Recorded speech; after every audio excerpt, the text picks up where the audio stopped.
As a premier community in Hampton Roads, James City County strives to maintain a high quality of life for all citizens through sound fiscal management and legislative actions.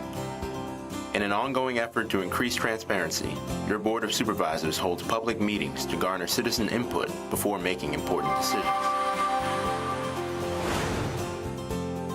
Here is tonight's meeting agenda.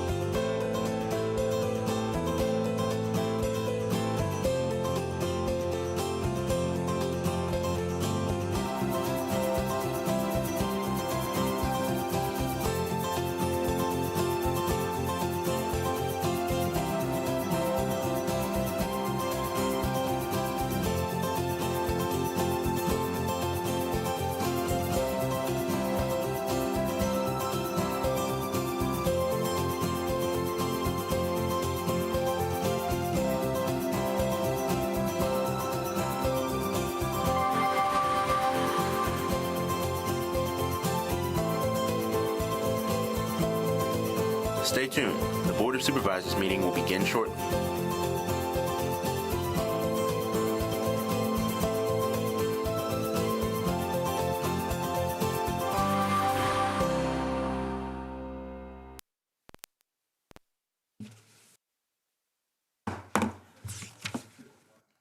I'd like to call to order the meeting of the James City Service Authority Board of Directors.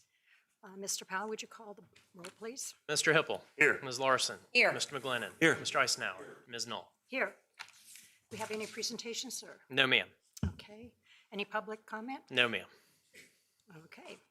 On tonight's consent calendar consists of the adoption of the minutes. May I have a motion to approve the, So Move moved. the minutes, move the minutes adoption. all in favor? Aye. Okay. No public hearings tonight, sir? No, ma'am. Board considerations? None? None. Board requests and directives? Any comments? I'd like to make a comment. I was in my front yard this morning and a gentleman pulled up in his car, rolls down his window and says, "Barbara." And I said, "What?" And he says, "I just got back from JCSA." He says, "I had a really horrible water bill. Is yours really bad?" I said, "No." And then he said, "Well, my wife does a lot of laundry, but ours was exceptionally high." So he says, "I went down to JCSA," and he says they were so nice and just really took care of me, and I really appreciate that. So I wanted you to know that, Well, because I know your employees are phenomenal, but I just thought you should know that. Well, thank you. I'll certainly pass that along. Will you? Thank Thank you Yes. so much. General Manager's update. Nothing? update. No. Okay. I'm looking for a motion to adjourn until on Wednesday, November 12th, 2025 at 5 p.m. So moved? All in favor? Aye. All right. Thank you. Thank you, sir.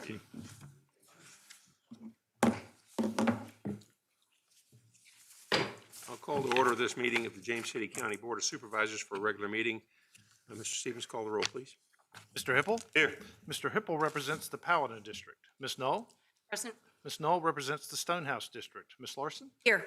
Ms. Larson represents the Berkeley District. Mr. McGlennon? Here. Mr. McGlennon represents the Roberts District and is Vice Chair to the Board. Mr. Eisenhower? Here. Mr. Eisenhower represents the Jamestown District and is Chair to the Board. Sitting to my left or far left is Adam Kinsman, County Attorney. I'm Scott Stevens, County Administrator, and it's my pleasure to be Clerk to the Board. Okay, for this evening, the applicant has requested postponement of the public hearing number 1, and the board is likely to postpone public hearing number 3. Please note that because these cases were advertised, the public hearings will be opened and left open until the postponement date. If anyone who has signed up to speak during these public hearings tonight may do so, but if a citizen speaks tonight, they will not be allowed to speak when the public hearings are brought back before the board. So that's just for your information. This evening we have the pledge leader will be Amaya Hasbury from the 4-H, the James City County 4-H Youth Group. And Amaya, if you would come up and lead us in the pledge after a moment of silence.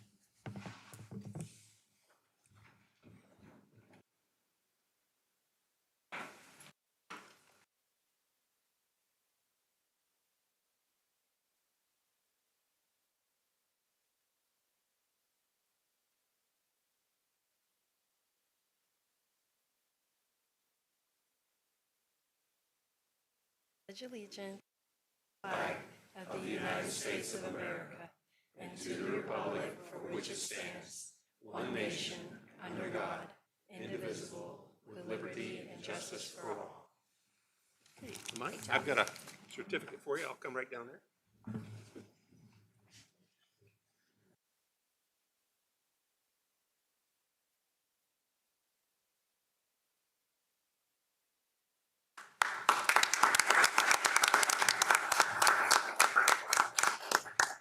Thank you for doing that for us. Okay, we have a presentation this evening. The first one is James City County 4-H Youth, and Mr. Isaiah Morton will introduce the 4-H youth before this short presentation.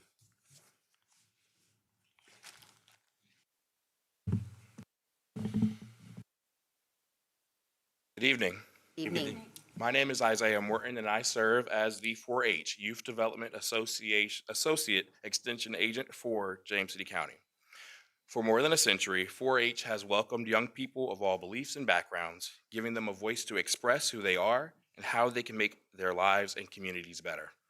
Through life-changing programs, nearly 6 million youth across the United States are developing their skills to be resilient, adaptable, and ready for work and life.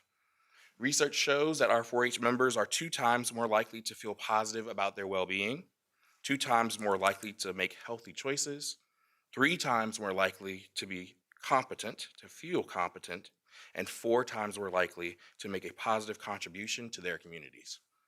The young people joining me today truly embody those outcomes.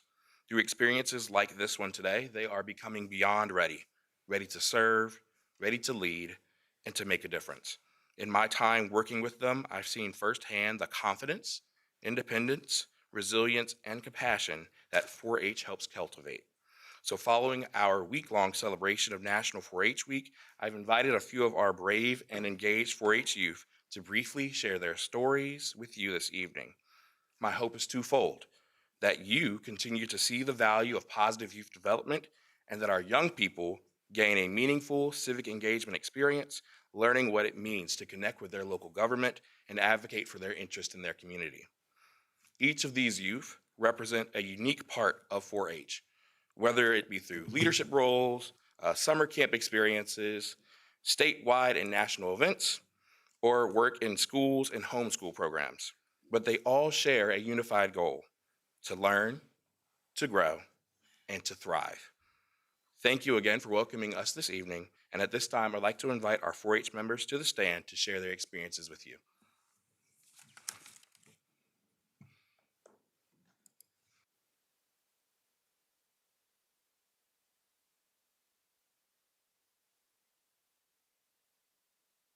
Good evening. Evening. My name is Amaya Hasbury, and I've been a proud member of the James City County 4-H program for the past 2 years. During that time, I've had the opportunity to serve as both a teen counselor and a pack leader at our 4-H summer camp, as well as a club officer in the Making Waves Teen Leadership Club, where I currently serve as vice president. Through my 4-H club vice president experience, I have gained leadership, teamwork, and communication skills that I use every day.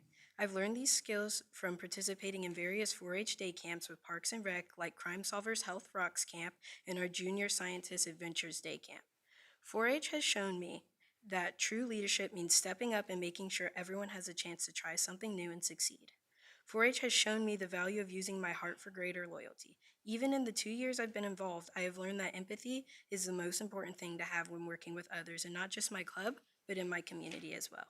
For example, when dealing with children and peers from various backgrounds, I've learned that understanding who a person is on a deeper level is crucial in making a connection and a difference in the world. My future plans include finishing my last 2 years of high school and attending Virginia Tech in fall 2027. I am grateful for my 4-H camp and club peers, my mom, and my agent for encouraging me to be a great leader in 4-H. Their support helps me grow and learn as a 4-H member. Whether it's getting to meet like-minded people at state and national events, or finding my forever friends, 4-H has so many wonderful opportunities waiting to be found. Thank you.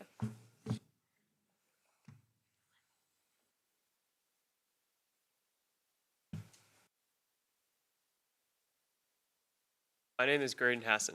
I am a 4-H camp counselor and member of the 4-H teen club Making Waves. I've been involved with 4-H for over 6 years now.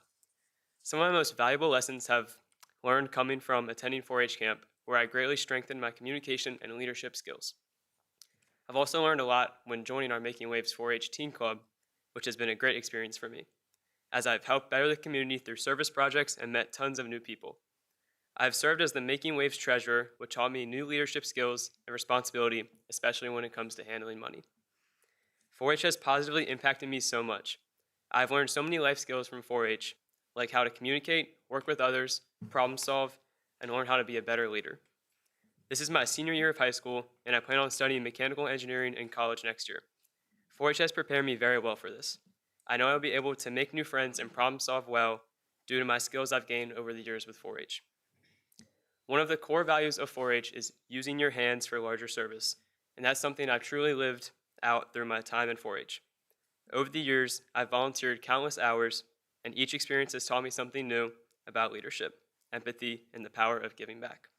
There's no better feeling than knowing you've made a positive impact on others.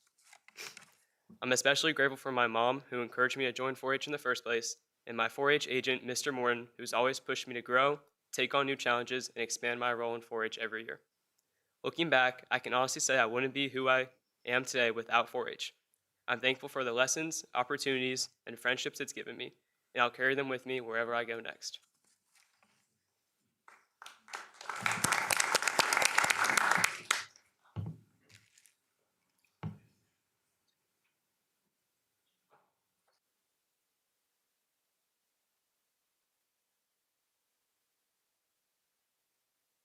Good evening, everyone.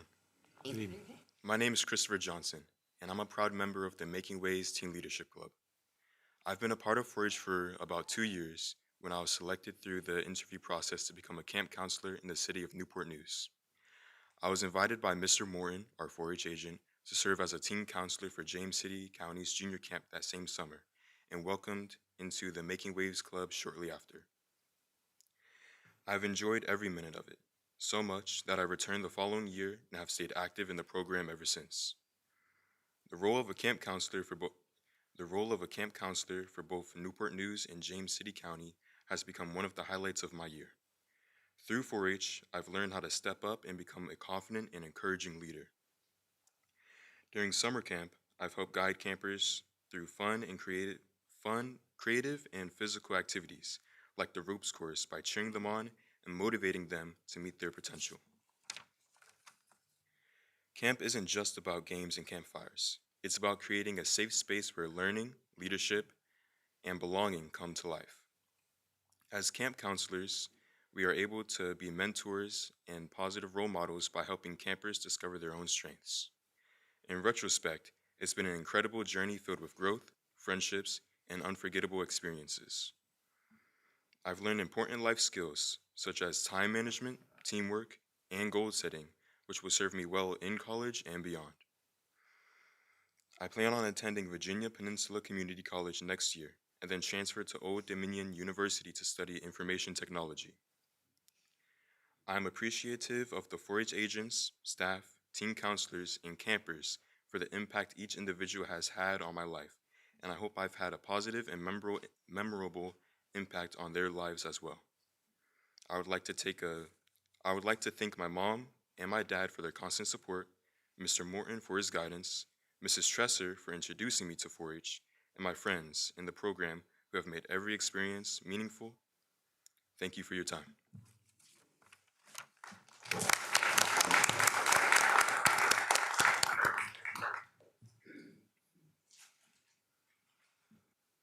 Good evening. Evening. My name is Hayden Walker, and I have had the privilege of serving as a camp counselor through 4-H for the past 3 years. I have been part of 4-H since I was 9 years old, and it has shaped me into who I am today. When I first came to camp, I was a timid kid who struggled with being away from home. But surrounded by a supportive and encouraging community, I quickly found the courage to step outside my comfort zone, and that changed everything. Through 4-H, I built lasting friendships, gained confidence, and developed leadership skills that continue to guide me today. As a counselor, I have been able to give back by helping create the same welcoming and uplifting environment that once helped me feel at home. My goal has always been to make every camper feel accepted, confident, and free to be themselves. Beyond camp, 4-H has given me incredible opportunities. From competing and winning in state and district visual arts competitions to attending Virginia State Congress at Virginia Tech. It has also allowed me to give back to my community through camps, service projects, and mentoring younger members. As I prepare to continue my education at VPCC this January, I am grateful for how 4-H has helped me to grow as a leader and as a person. I encourage everyone to get involved, take that first step, and experience all that 4-H has to offer. It truly has the power to change lives. Thank you for your time and your continued support for 4-H. You.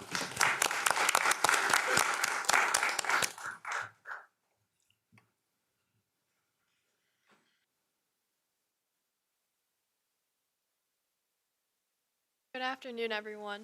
And My name is Breton Trimbath, and I'm a proud member of the James City County 4-H program as member of the Colonial Riders 4-H Horse Club.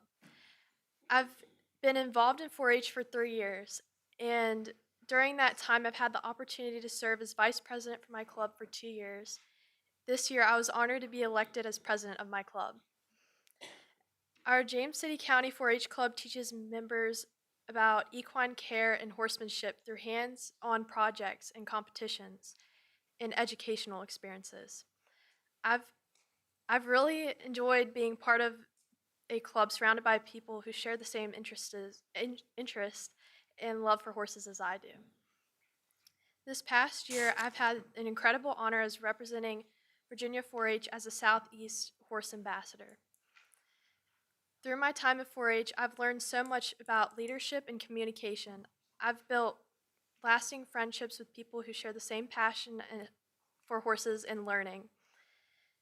4-H has taught me confidence, responsibility, and how to work as part of a team. It's shown me that you put your heart and hands into something, you can achieve great things. Most importantly, 4-H has inspired me to follow my dreams. Because of my experiences I've had with people I've met over the years, I've decided that I want to become an equine veterinarian. 4-H isn't just a club, it's a family, and it's helped shape who I am today. I'm so thankful for the opportunities and memories it's given me. Thank you for your time.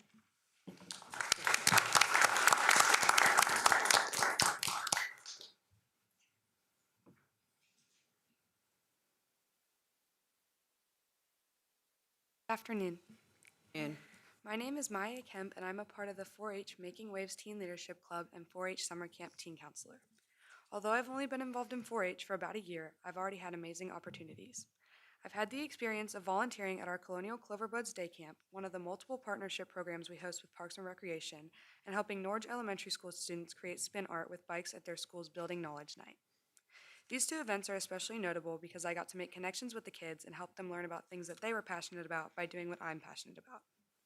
When I first joined 4-H, I was the kind of kid who stayed quiet while others shared their opinions, but deep down I also had a natural sense of leadership. These 2 sides of me were always in conflict until more 4-H involvement pushed me out of my comfort zone and gave me the confidence to use my voice.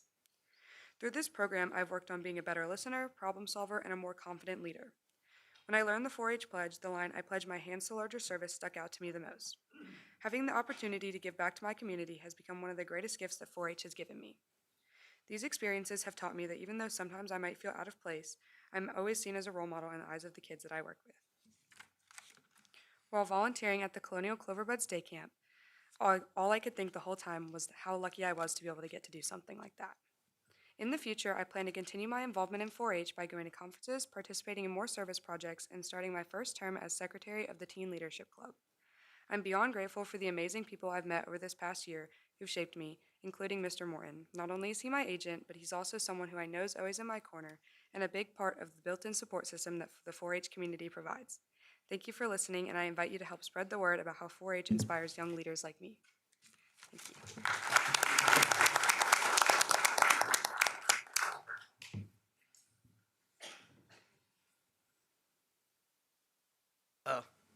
My name is Luke Only, and I'm part of the James City County 4-H Homeschool Program, also known as the Scholars Club. I've been part of 4-H now for over 7 years, so I've been in 4-H over half my life.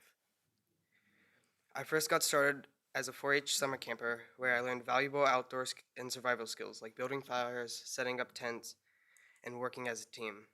I'm also one of the founding members of our 4-H homeschool club, where I also had the chance to mentor some of the younger kids and work on STEM projects. One of my favorite moments was when we worked together to make nachos using the sun's rays. It was a lot of fun. Most recently, I joined the Making Waves Teen Club, hoping for new leadership experiences and opportunities. During my years in 4-H, I have worked on my leadership skills and growing connections and friendships with other campers. Doing this is preparing me for my chance to become a teen counselor, leading to better communication and understanding with younger campers. My time in 4-H has taught me how important it is to use my head in times of critical thinking. As an example, at 4-H, there's an element on the Lower Ups course called the Whale Watch, where a group of campers have to use critical thinking and teamwork to balance a platform on a log for a certain amount of time. And my group held the record for the longest time. In the future, I want to become a 4-H teen counselor so I can provide campers with the same personal growth experience I have had. I'm grateful to all the teen counselors and adult volunteers that helped me learn and grow during my time as a camper. And I encourage everyone to support 4-H in any way they can, whether that's joining a club, volunteering, or even just spreading the word about this awesome organization. Thank you.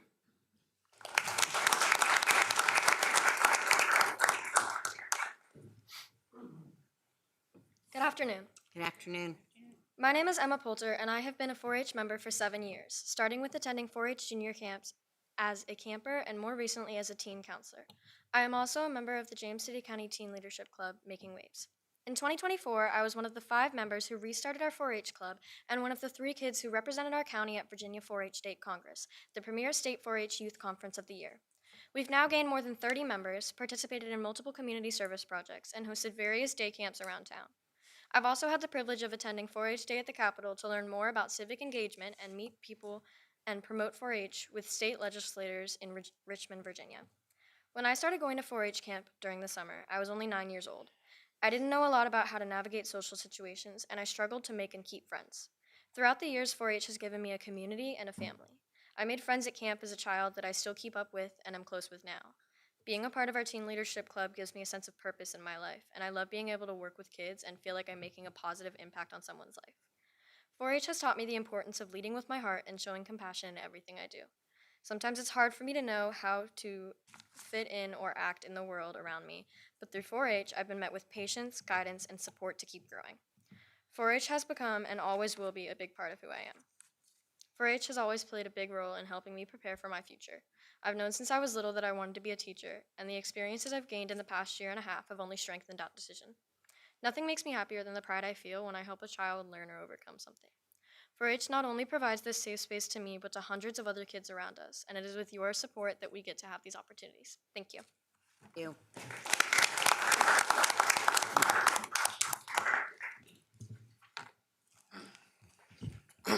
Good evening. My name is Alex Ogard. If I had told my shy 9-year-old self that one day I'd be leading others, speaking in front of groups, helping at summer camps as a teen counselor, I wouldn't have believed you.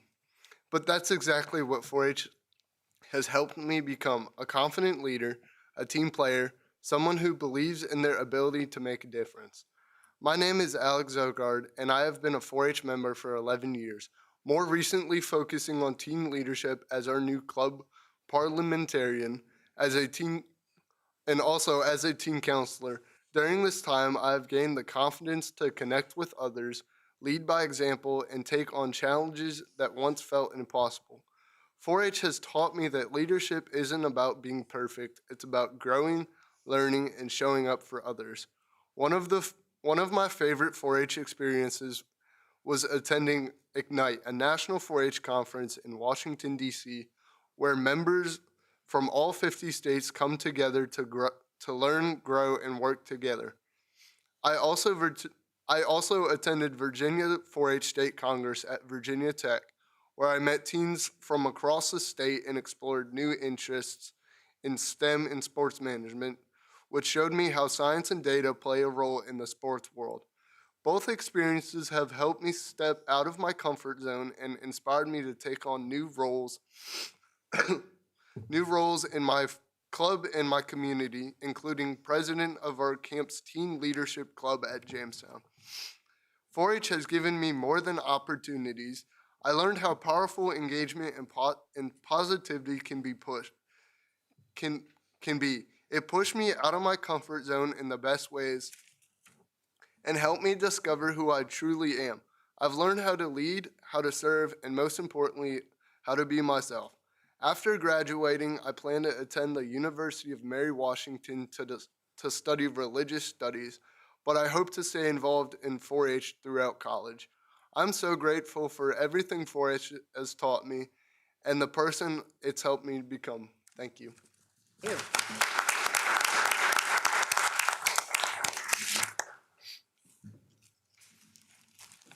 Thank you, members of the Board of Supervisors and guests, for giving us the opportunity to share what 4-H means to us.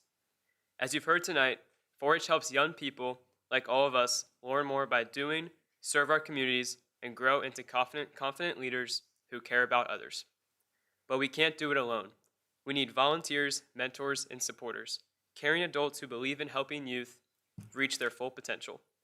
If you'd like to learn more about 4-H programs or discover ways to get involved, please reach out to our 4-H agent at the Virginia Cooperative Extension Office in James City County. Your time, skills, and encouragement can make a lasting difference for local youth. Before we close, we'd like to share the 4-H pledge, which represents the values we strive to live by every day. I pledge my head to clearer thinking, my heart to greater loyalty, my hands to larger service, and my health to better living, for my club, my community, my country, and my world. Thank you for supporting 4-H and believing in the power of the young people.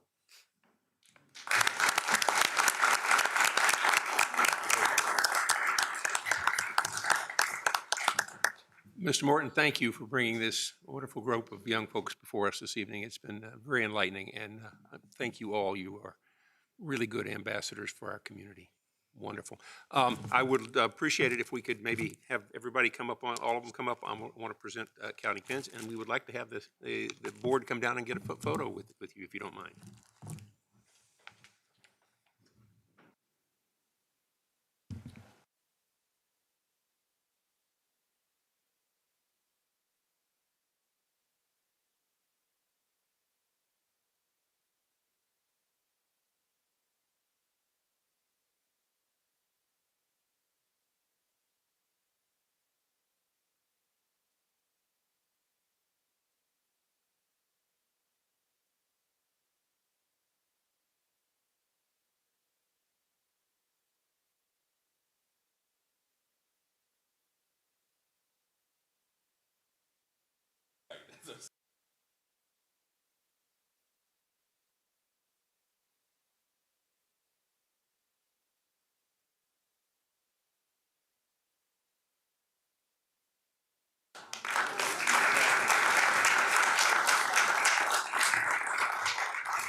We also have a proclamation this evening for Bullying Prevention Month, however, representatives from HEART, which is our historic area religions together, were not able to attend it. So I have signed the thing, and we will make sure it gets passed on to them. We now move to our public comment.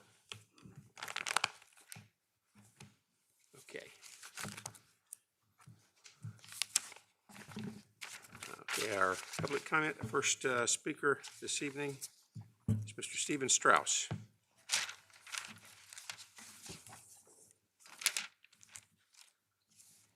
What's not here?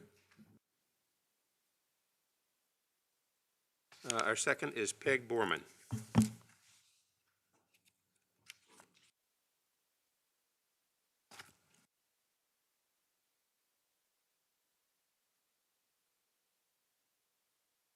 Good afternoon. Good afternoon.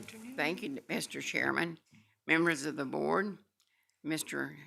Stevens, Mr. Purse, Mr. Reinheimer, Mr. Kinsman, Ms. Dahlman, and ladies and gentlemen. I'm Peg Borman at 17 Settlers Lane in the Lightfoot area. And once again, I'm here to talk trash. And I wouldn't disappoint you at all, so. Thank you for making sure, though, that our recycling doesn't go into the landfill. By your emergency measures, I'm happy to say it was picked up this morning at my place. I wish you success in funding and finding a reasonable vendor to take over this endeavor. But trash is always a problem for us, no matter how hard we all work to keep it contained. We have served it as one. I'm sorry, let me start over. We have tried to serve out there as individuals picking up the trash. We have people picking up in the litter and adopt-a spots, small areas, community subdivisions, and many other ways that they're picking it all up. Even Diane Race goes out and on her morning walks and picks it up. So we have to do this in order to make sure that we're going to have a clean county to live in the future. I want to remind you all of November the 22nd, our America Recycles Day event is going to be, and the repair fair is going to be at War Hill from 9 to 1 on that Saturday. We still need volunteers to help us set up and to run the event, because it takes a lot of volunteers for this event. Also, the repairs are now being taken in case you want to call in and have something repaired. You can go to 259-5975. That's 757. That's our office in the Tuning Road building. But you can also go on the county website at jamescitycountyva.org and then put in repair fair, and it'll direct you out there to that. But I'm not sure how much longer I'm going to be able to come and talk trash to you. But just know that I'm trying to do the best that I can, and I hope I can be here for quite a long time. Thank you for your time this evening. Thank you, Ms. Good to see you.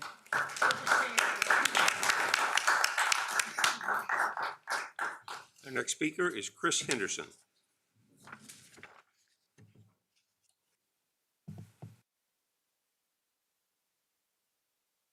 Thank you, Mr. Chairman. Chris Henderson, 101 Keystone. It's always difficult to follow Peg because she is such a beloved figure here. And we hope that you continue for many, many, many years to come. And what you do is so invaluable. And it's people like Peg who make this place special. So it shouldn't be lost on us, the significance of the Peg Bormans in our community. I'd also like to remind everyone that the president awarded Charlie Kirk the Presidential Medal of Freedom this afternoon, and there is a memorial service for Charlie Kirk at the Williamsburg James City County Courthouse this evening at 7 p.m. There was a celebration of his life a couple of weeks ago, and there were 700 plus in attendance at that event, and I expect there to be probably double that this evening. All right, well, to get to the matter at hand, tonight you will be voting on a $16.4 million contract to begin site work for a new consolidated government center. Doing so now is a slap in the face to citizens who oppose the project and who hope to elect new representatives to this body who are committed to defunding the project. What is the rush? I call upon the board to defer action on this matter until its November meeting so that the will of the people can be made known. Should Mr. Eisenhower be reelected, you would have every right to proceed. But should he lose, as I believe he will, then the project should be killed and no more money expended. Why do you want to waste taxpayer money on a project that may be canceled? Do the right thing and let's listen to the voters and let their will be done. At the beginning of this process, you promised a project that was $89 million. Today, that stands at $179 million, excluding the library and road work. You promised room for future expansion, and you added a library that is poorly located and insufficient to meet long-term community needs. You promised architecture reflective of our community, yet we got Tech Center West. The architecture lacks classic design elements and uses trendy coloration and inappropriate unbalanced forms, reflective of a prison design. The financial implications of this project are dire for James City County and will result in rising tax burdens on our existing residents and in unnecessary forced growth.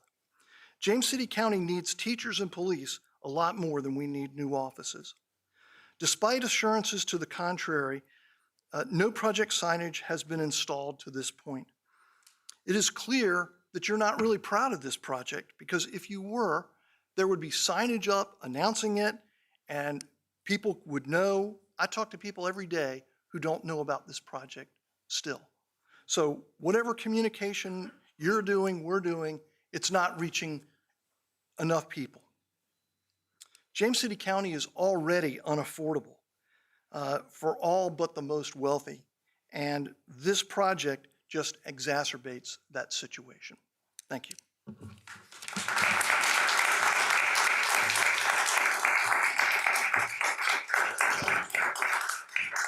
Next speaker is Linda Wise.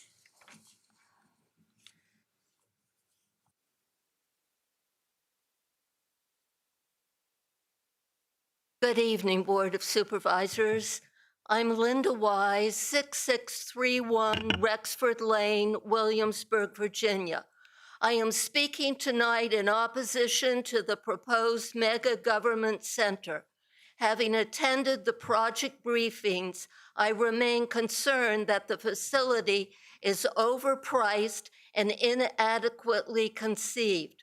Moreover, viable alternatives have not been adequately explored, and the assumptions regarding future government growth appear overstated. We should not expand the bureaucracy or the associated tax burdens to accommodate population increases that our community efforts are actively working to moderate. Tonight, I wish to address a specific issue, the proposed expenditure of $16.5 million to clear and prepare the site at a time when the project's viability remains uncertain in light of the upcoming election, now just 3 weeks away. Public opposition to the project has intensified steadily in recent months. To illustrate the growing resistance, I direct your attention to the change.org petition, 900 plus signatures, the substantial attendance by opponents at recent town hall and supervisors meetings, and the extensive discussions on social media platforms. I invite the board to reflect on the lack of visible support encountered at these forums. Given the strong likelihood that the election could shift the board's composition in a manner unfavorable to the project, I urge you to postpone the $16.5 million commitment until the election results are known. A 1-month delay would impose no additional costs. Thank you, Linda Wise.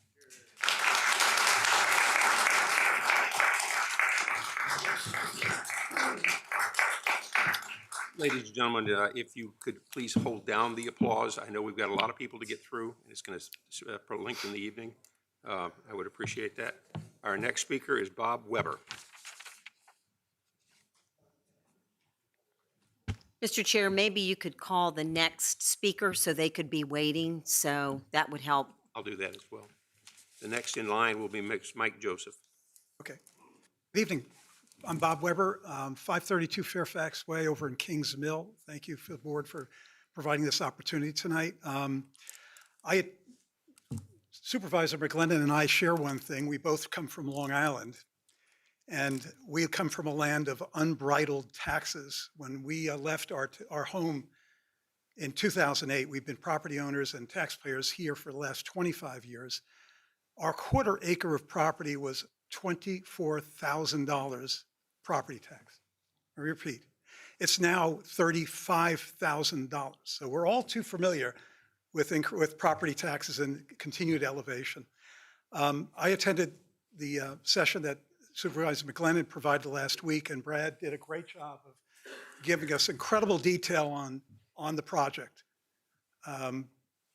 Rationale was wonderful. I completely understand why you want to do that. I really do. But I'm a big fan of analogies, and people that know me, I'm a car enthusiast. I like working on cars. And right now, Corvettes have my fancy. And a 2025 Corvette Z06, I could give you 8 or 9 reasons why I absolutely should have that car. Absolutely. But I'm going up tomorrow to New Jersey to buy a 50-year-old Corvette. You know why? Because I can afford to buy that car. I can't afford to buy the new one. And so, much like the speakers before me, we're concerned that eventually, I mean, I've seen the numbers and we've seen the budgets, and budgets are always suppositional. You anticipate things will happen, but we can never absolutely be certain of it. We have a person that's running for governor right now who wants to put away the personal property tax. That's a big part of the financial that I saw the other night. What if that goes away? How does that affect us? Am I back in New York? I hope not. Anyway, I did start a petition online, if you had seen it, and it had been referenced before. We have almost 1,000 signatures now speaking to our dissatisfaction that this is being voted on this evening, and I'm hoping you would reconsider this and delay it. Can I leave this with you? I'd leave it. Over here? Okay. Thank you for your attention. Mike Joseph.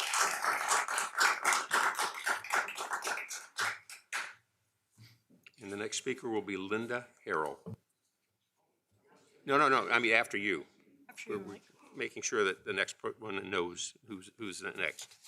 All right, good evening. My name is Mike Joseph. I live at 6631 Rexford Lane in Williamsburg.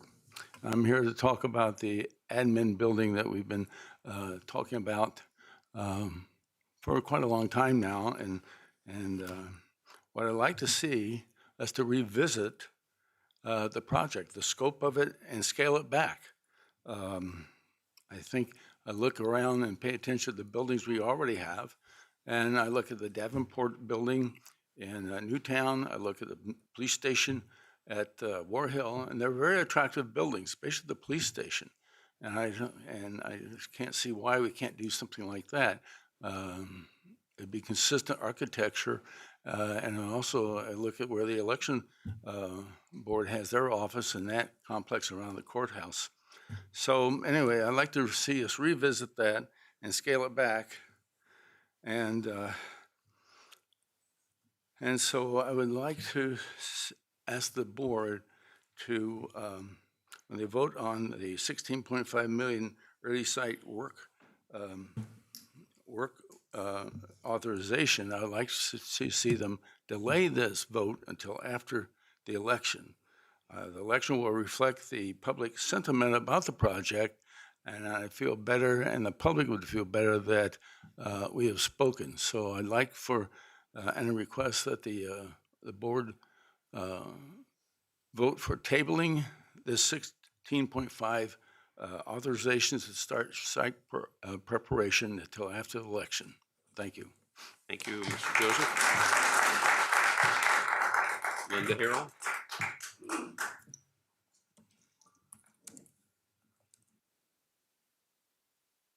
Good evening. My name is Linda Harrell. I live at 212 Royal Dublin. I'm here tonight to ask y'all about something else. I wonder if any of you can tell me what the third grade reading pass rate is in the school system here. Anybody got an idea? We did have a briefing on that just the other day. We did. Well, for those of y'all who don't know, it's 66.31%. Okay? Which blows my mind. I was sort of surprised that I haven't lived here that long, so it really surprised me when I found out that's what it was. And y'all have just approved giving more money to the school system that is apparently stuck in a bubble of underperformance. This is nothing new. 66% is nothing new. It's been going on for a while. The scores sort of fell off the cliff a dozen years ago. But the thing that really gets me upset about this is y'all are putting more money into this. And can anybody tell me what the difference in the reading scores of a disadvantaged third grader versus an advantaged third grader? Anybody got an idea what the differential is there? 37 points. Up from 32 points 12 years ago. So I'm just sort of at a loss as to why y'all would allocate more money to a school system that their third grade reading score ranks 62nd out of 131 school systems in the state. Now, I understand that y'all don't run the schools, but you fund the schools. And I'm a taxpayer, and I want the bang for my buck, okay?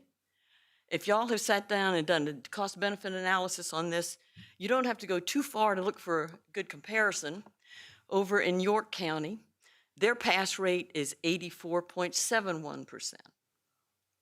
They spend $2,500 less per student than we do here.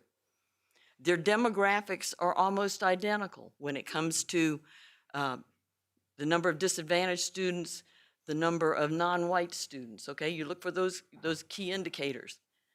So how we can have 66.31% pass and they have 84, and they've maintained this for years. This is nothing new. It's not a fluke over there. They are in the top 10 every year in the state. And someone has to be stewards of our money. You know, I've talked to people on the school board and got nowhere with them. They keep putting out campaign materials talking about our excellent school system.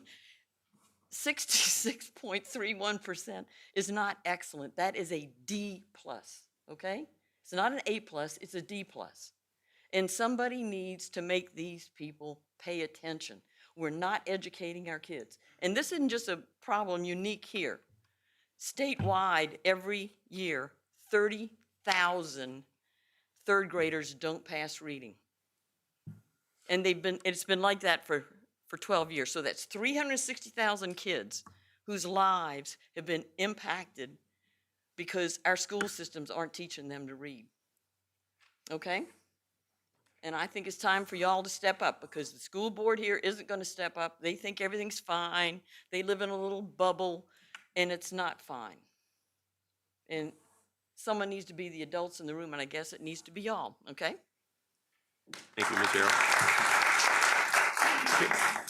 Harrell. Karen Rollins.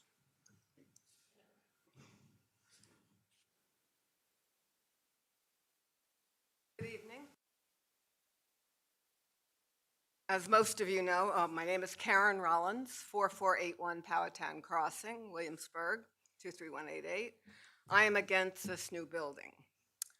And I've attended all the things you guys have had to try to convince us that it's necessary. But I still can't see how it is and how it's justified. And I want to remind people that this barely passed the Planning Commission. Many of them had serious concerns. It barely passed 4-3. And everyone should know that. So I think it's unnecessary, fiscally irresponsible. Our taxes are just going to go up and up. This will if this happens, it will significantly increase traffic in the area. And you've already admitted you're going to have to widen Long Hill Road to 4 lanes in the area, put 2 traffic circles in, which is not included in current funding. You're going to destroy 11 acres of wooded land, thus destroy wildlife homes. And, you know, it's bad enough doing that if this building was necessary, but it's not. And another thing, it will take away from the historic and beautiful feel of Williamsburg, which is one reason many of us moved here, and we want to keep it that way. And as Bob Weber said, our petition, his petition, which he started, thank you, now has close to 1,000 signatures. It's going up and up all the time. I think we need a referendum if you want to do this, even if it's just about the money. So you have a complete view of the citizens' input. I mean, the Board of Supervisors are supposed to represent their citizens. And I hope when you don't do it, you get ousted in the next election. I would ask you to wait until after the election to move forward. I agree with Chris and others. Please delay the site work. And I personally would like all in this room who are against this to raise their hand. Thank you, and thank you. Thank you. Next is Kim Griffith. Kim Griffith, yeah. Hi, my name is Kim Griffith. I live at 2884 Sandy Bay Road in the Berkeley district. And I was not aware of what was going on until Chris's video on Facebook and Bob's petition went around. We can't hear you. Can you speak a little louder? I always feel like I'm yelling, sorry. So until Bob and Chris did their video and their petition, I was not aware of the magnitude of what we have with our new county building. I build houses for people, and typically when I meet with folks first time around, they have a high expectation of all the things that they want in their house, and they have just this wonderful picture painted of all these goodies. And by the time they get real and get down to their budget and what they can afford with my help, they're happy with what they end up with and they can afford it. And I feel like we are, as a county, are at that first stage of a lot of extras and a lot of fluff and a lot of expenditures, and it's beyond what we can afford. And when I was talking to Michael about why he was for it, one of the things he mentioned was that, well, we can sell all of our county buildings that we're vacating. That's speculative. As a builder, I've never been a speculative builder because it's high risk. A lot of builders have gone belly up over the years because they'd have 3 houses, 5 houses, 10 houses as speculative houses, and the economy turns. You have no guarantee that you can sell any of these buildings. You have no guarantee for income that way. And just like, was it Bob that mentioned, whoever it was that mentioned about what if personal property taxes go away or whatever, you can't guarantee the future, and you're basing a lot of your decision on the future. You sound like the young people I know that love to buy these expensive vehicles and credit themselves out and find out what the most in their mortgage they could afford from a bank, and they get that big of a house instead of looking at what they truly can afford. And they put themselves in a bind and go belly up or stress or struggle, and I feel like that's what you're doing to the county. And I've been here since '72. My folks are both from New Kent, and we've got roots all the way back to long ago. And I care about this county. And I know that we have a lot of people moving here to get away from the up north taxes. And it's like we're becoming that. And I just ask that you would really stop and think about what you're doing, because it's not just for yourself. You're doing it for you. You're doing it for our children. And I really care about my children. I have kids. I have grandkids that are all here. And I don't appreciate what you're getting ready to do if you do it. So I'm asking that you would have a change of heart, that you would defer your vote, that you would postpone it until at least after the election or after the first of the year, that you would make the public more aware. It seems like this was kind of in the shadows, and I don't understand why.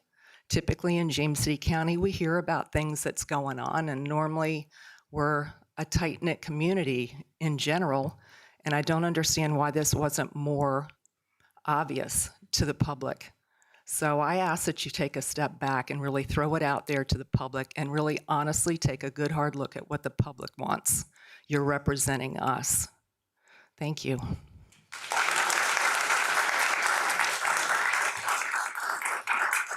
Mr. Glenn Marshall.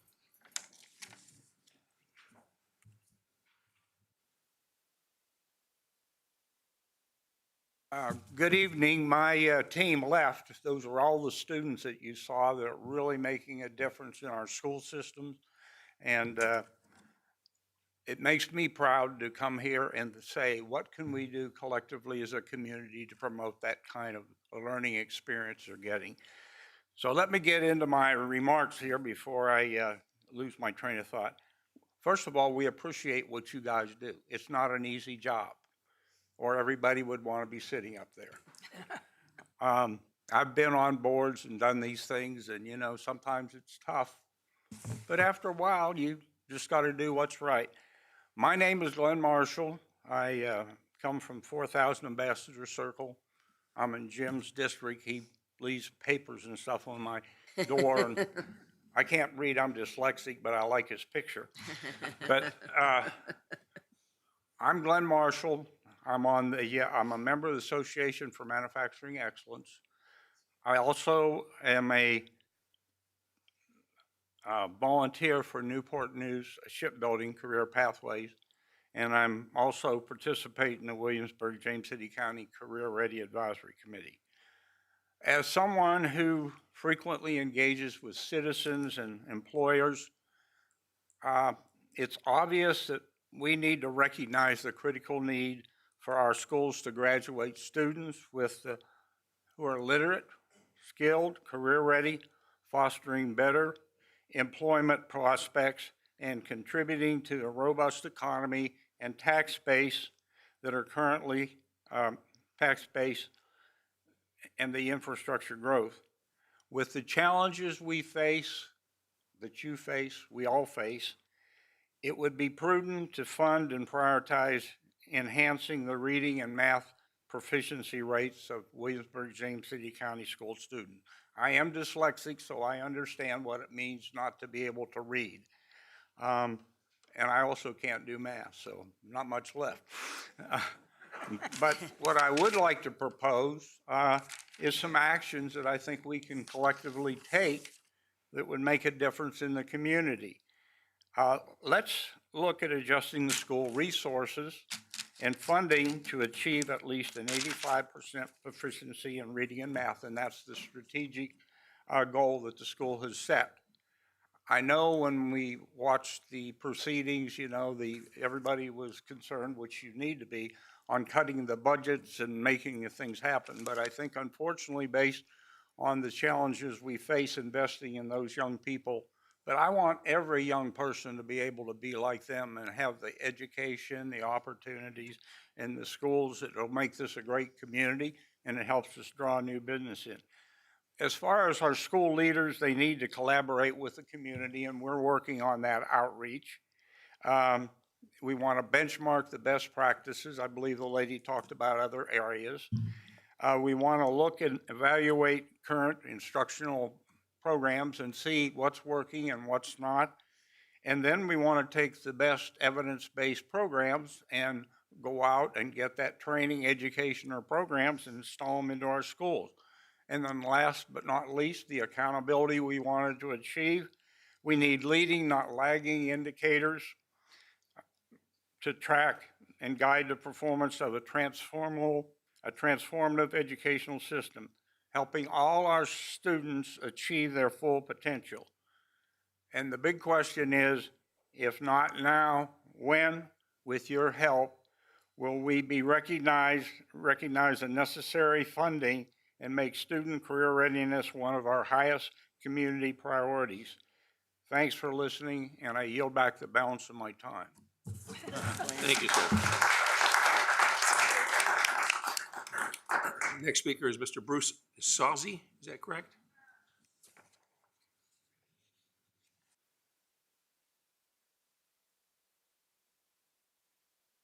Thank you. I'm new to the community here, and I just found out about this, and I was a little bit disappointed, to say the least. This is why I left New England, come down to sensible, affordable Williamsburg, Virginia.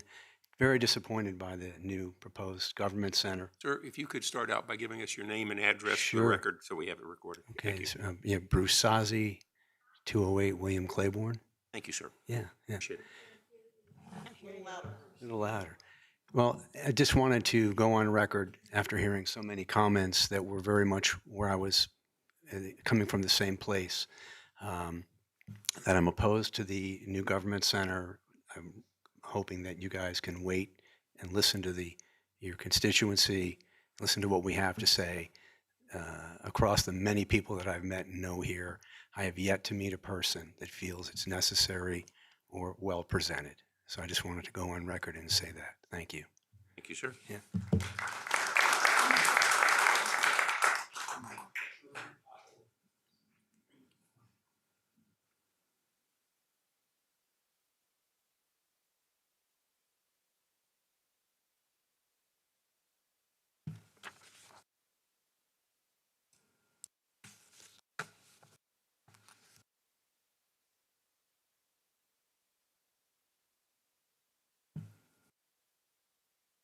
Thank you, Board of Supervisors, for giving us the opportunity and me the opportunity to speak about our feelings on the government center. I'm Shirley Otto, OTTO, and I live at 4906 Whitby Mews. The Mews is a little neighborhood of 109 townhomes.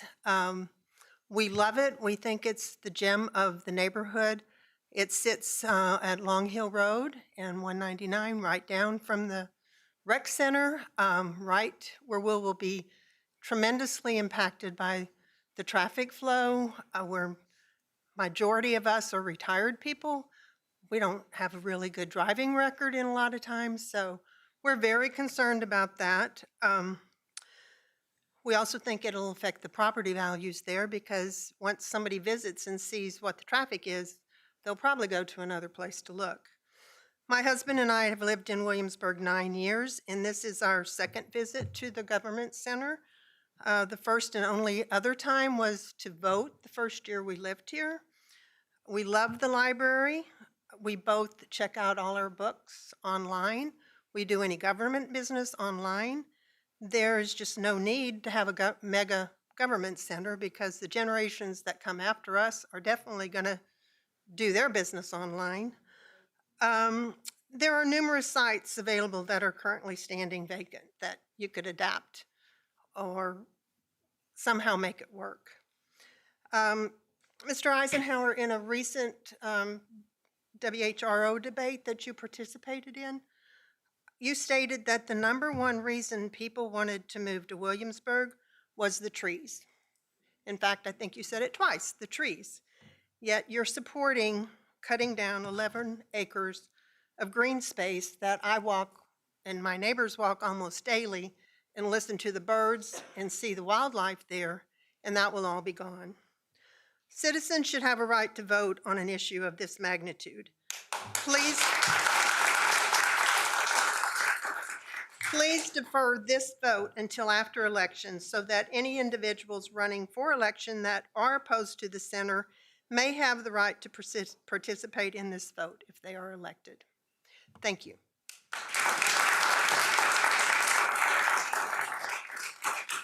Charlotte Clammer. That was, yep.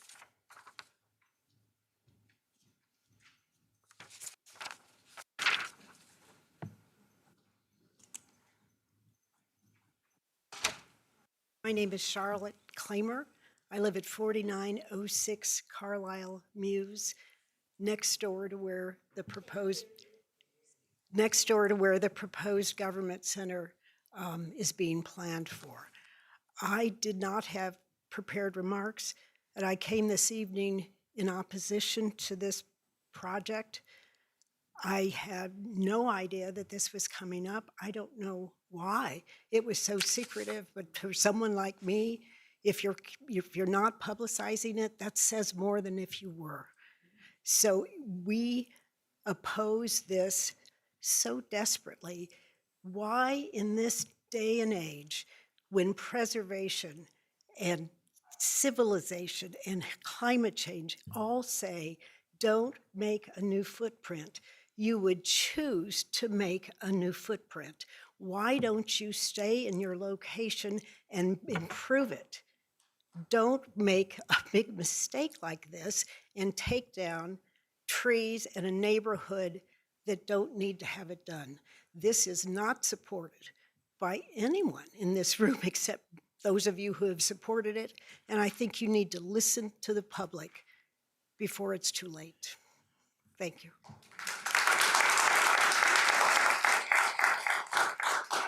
Larry Pope.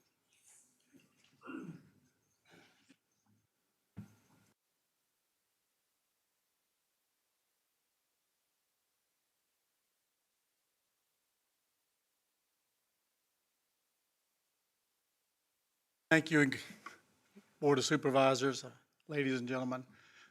I'm Larry Pope. I live at 155 West Landing, right here in Kingsville. And I was the CEO for Smithfield Foods, the meat processor across the river. And I've lived in this community for more than 25 years, wanting to be in James City County, not Smithfield, Virginia, because it's such a great place to live. So I'll start with that. And secondly, I want to say thank you to you guys. I know how hard what you do is to do. I feel more comfortable on a daily basis being where you are versus where I am. I'm used to heading up a board, running a public company, so I'm very, very accustomed to catching the criticism that you guys get. I don't routinely ever do this. So take that as a background for the start of this. And I had to say thank you before we even started, because I wouldn't do what you do and don't want to run for election or anything like that. I've done my 35 years with Smithfield. I was shocked to recently hear about this project for these mega expansion in James City County, thinking about this community for all the 25 years I've actually lived here. I am well aware of projects of this magnitude. I have approved and undertaken projects substantially larger than this, billion-dollar transactions and building projects. So I'm well aware of what the decision-making process that goes into this is. And so with that, with this, I was so shocked to hear that I knew so little about it, living in the community and being part of the community as I was, that there was so little known about it. But I understand some of the rationale for what you're doing. And I know the county has to react to the growing community around us. I understand that. I've had to do that from a company going from $300 million to $15 billion. I understand growth as much as anybody in this room does. But I think you ought to question who you're listening to. I understand the value of this to the employees who work for the county. I had 52,000 of those. They will love this for a short time. But those employees will, again, find a reason to dislike that. So if you're doing it for the benefit of the employees, you ought to think about that pretty seriously, because employees are always disgruntled after they get comfortable in their new location. I guess the value to the citizens, from where I simply stand, is certainly questionable. I'm not sure I understand, and I'm a newcomer to the issue, so I'm not sure I understand what the citizens get from this. So I tell you to question that. And so I want to conclude by not taking too much time, by simply saying, I think you ought to step back. I think the citizens and the people in this room and the petition that's been put before you of 1,000 people who have risen up and spoken in such a short time. In my times of Smithfield, running Smithfield and building places in places like Romania and Poland and England and across the United States with 48 and 49 plants, I heard many times people complain about building a meatpacking plant in their backyard. And I assure you there are issues with that. I've never seen 900 people sign a petition to do something. And I only caution you that waiting is certainly something you ought to seriously consider. I think you ought to also seriously consider the changing environment that employees work in. We're moving to a digital environment where people don't come into facilities anymore. Smithfield's reducing facilities, not building facilities. The company continues to grow and the footprint continues to shrink. That's the future of the world. We're doing more in smaller environments.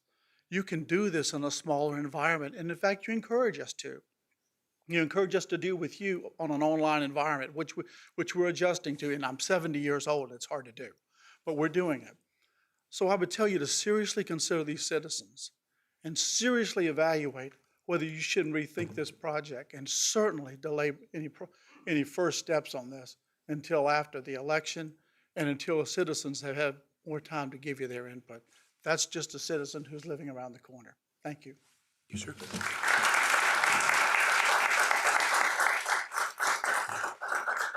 Dennis Berkey.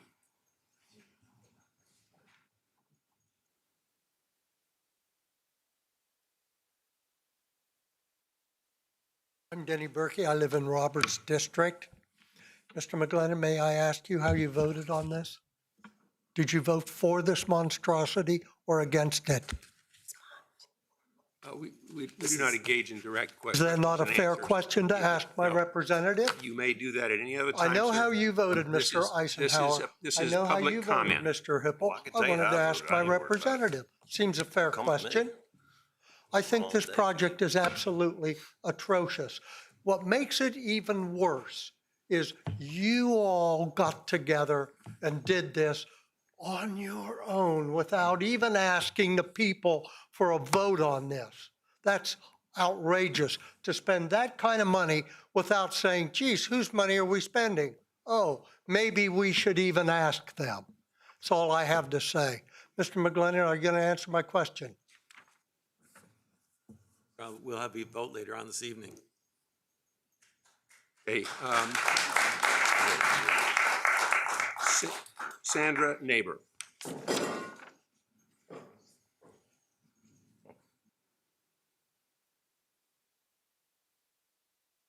Good evening. My name is Sandra Neighbor. I live at 208 Tutter's Neck. I've been a resident of James City County since 1979. I've been in real estate. I've done all sorts of things here in this county. I have not been aware of all the goings-on this building project. I did attend a planning commission meeting a while back and was basically laughed out, not laughed, but just felt very disregarded. The people who were there to talk about this when I first heard about it. I'm very unhappy that this project has come so far, that so much money has been spent already, and that the population really was not given notice of what it was and the amount of taxes that are going to be involved. I have gray hair. Many of you do too. I'm on a fixed income.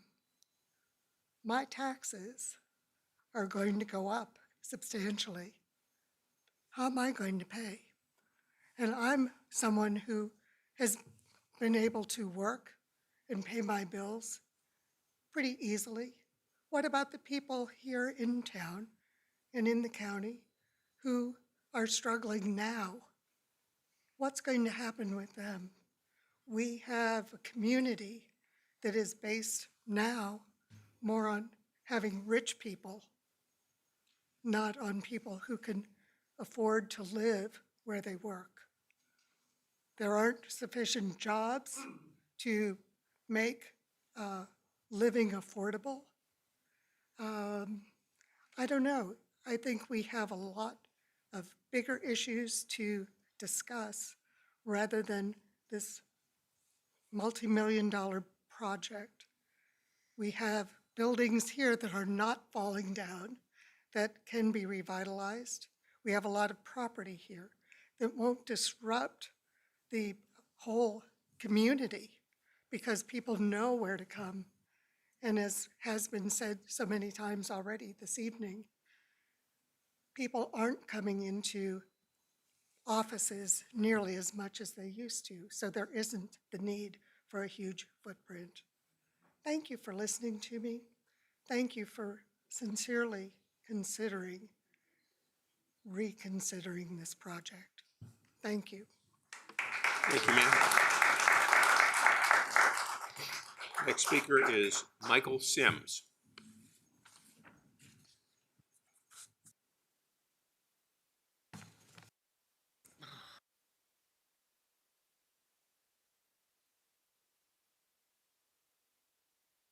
Thank you, Board. Thank you, Chairman, for this time. I just want to explain that petition is not a survey. It's just a segment of time. The thing is, what you should have done before you started this is to take a segment of the entire county and ask for a referendum. Sir, can you give us Thank you. your name and address for the Oh, record, I'm please? sorry, Michael Sims, 117 Stowe Poges. Thank you, sir. I would like to read into the record the petition that the gentleman was so kind enough to put out. Again, this should have been done as a referendum. In this community of James City County, where many residents enjoy a peaceful retirement, there is a looming decision that threatens to disrupt this tranquility. The JCC board has proposed relocating the JCC offices at a staggering cost of $250 million to the taxpayers. This move is not only financially burdensome, but appears to be proceeding without consulting the very people who would bear the brunt of these consequences. As someone who calls this county home, it's deeply concerning. The proposed relocation will significantly increase our property taxes. Many residents here, including myself, are retirees living on a fixed income. An increase in taxes would make it challenging for us to maintain our standard of living and continue enjoying our well-deserved retirement.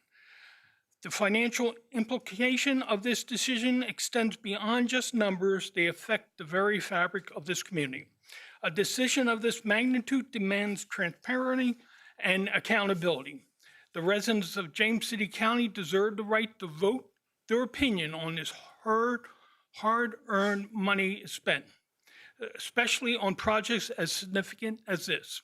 We are advocating for the voter referendum, ensuring that the community voice is heard loudly and clearly before the JCC board can proceed on such a substantial expense. The absence of voter referendum undermines the principle of democracy of our community value. It's imperative that the JCC board recognize the weight of this decision involved and involve those who will be directly affected. By signing this petition, you stand with the residents of James City County in calling for a fair and democratic process. Please support our demands for the voter referendum on this critical issue to protect our interests of the community. Thank you very much for the time. Next speaker is Kathy Rothschild.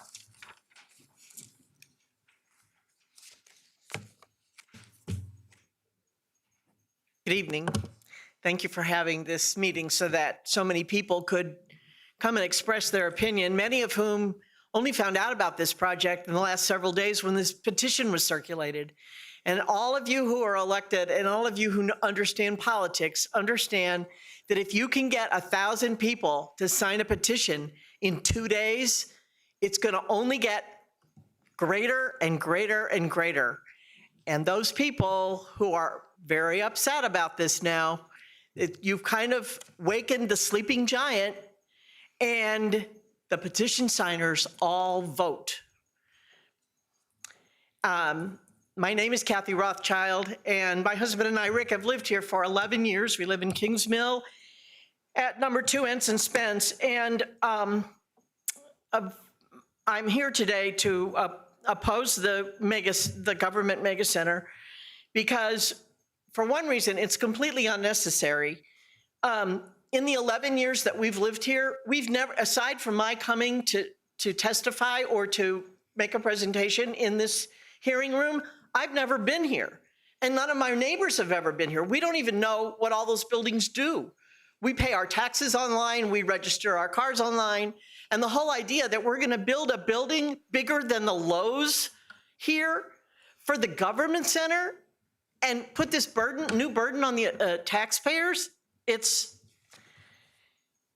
not right. And you need to, as other people have said, you need to sit back and take your time, and there's no rush, whether you, and I'm opposed to it, opposed to the building for many reasons, but in particular because we have all this land here, 130 acres, it's all paid for, and we had a little scare tactic that was told to us lately that, oh, if the Williamsburg and the James City County School District separates, we might have to build a school here. That's why we have to keep this land. And of course, that issue has been taken away. And as many other people here, I am really saddened that we are going to destroy, well, I've been told 14 acres of beautiful Virginia timber and the habitat and home of all the animals who live there. And unfortunately, one of the members of the Board of Supervisors, Mr. Eisenhower, when I went to his hearing last week, I asked him, what would he say to all of the animals who make that land their home? All the deer, even the bats, the squirrels, the birds. What would he say to them when he tells them he's taking their home away from them? And do you know what he said?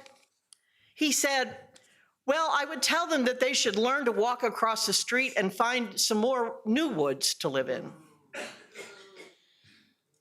I want, quickly, if I have time, I actually want to address a somewhat related issue.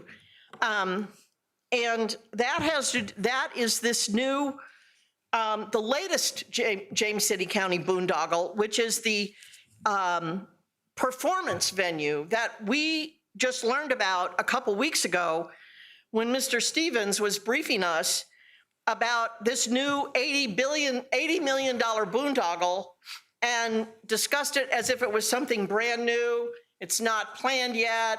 I understand that we as the taxpayers of James City County will not be responsible for all 80 million, but by the time it's finally built, it'll probably cost twice that much.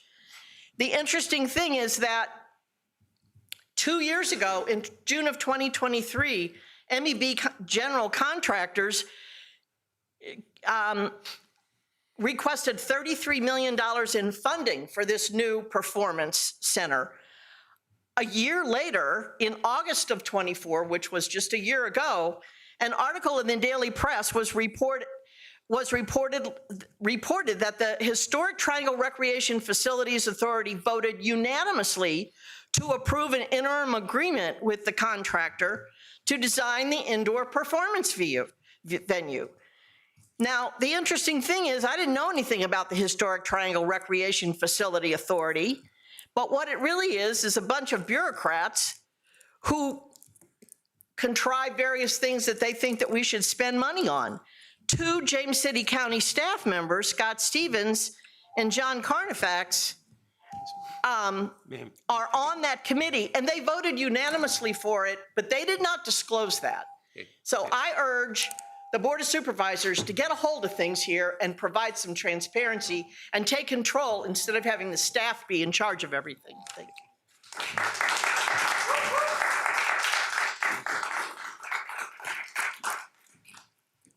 Okay, that concludes our public comment. We have a consent calendar this evening. Tonight's consent calendar consists of one item, the proposed street name change, Greensprings Plantation Drive to Eagle Way. Is there any discussion, or do I have a motion? Motion for approval? We have a motion for approval. I would like to comment on this. Please do. That's okay. I just want to say thank you, because this was brought forward because it's very confusing. That road sits between Monticello and Route 5, and it didn't have an address, or it didn't have a name. Well, it had a name, but it didn't ever have identification, just like it didn't have a speed limit sign, but everybody was supposed to know it was 55. So now it's got a name and it's got a speed limit sign. So I appreciate the work that's been done for that. Stevens, call the roll, please. Aye. Aye. Aye. Aye. Aye. Okay. We now move to our public hearings. Our first public hearing is, and I'll acknowledge that our Crystal Haskins is our PC representative here tonight. It's a Z230004 and MP 230001 Westwood Park rezoning. And the applicant has requested postponement until the regular meeting in February of 2026. And there will be no presentation tonight. However, since it's, we will also, let me see, we will move that to February of 2026. And I guess we have to have a Need a motion for? motion to make that. I move that we Okay. postpone Westwood Park rezoning. Mr. Chairman, you need to February open the 26th. public hearing and Okay. continue it. Okay. We'll open the public hearing, and then we have a motion then to, okay. Go ahead. Okay, we You have a made a motion. motion. I made a motion. Do I have to do it Okay. again? Mr. Stevens, call the roll, please. Aye. Aye. Aye. Aye. Aye. Okay, and note that because of the postponement, there will be no staff presentation tonight, and because this case has been advertised, the public hearing is open and will be left open. Anyone who has signed up to speak tonight may do so, but if a citizen speaks tonight, they will not be allowed to speak when the public hearing is brought back before the board in February. Okay, do we have any public speakers?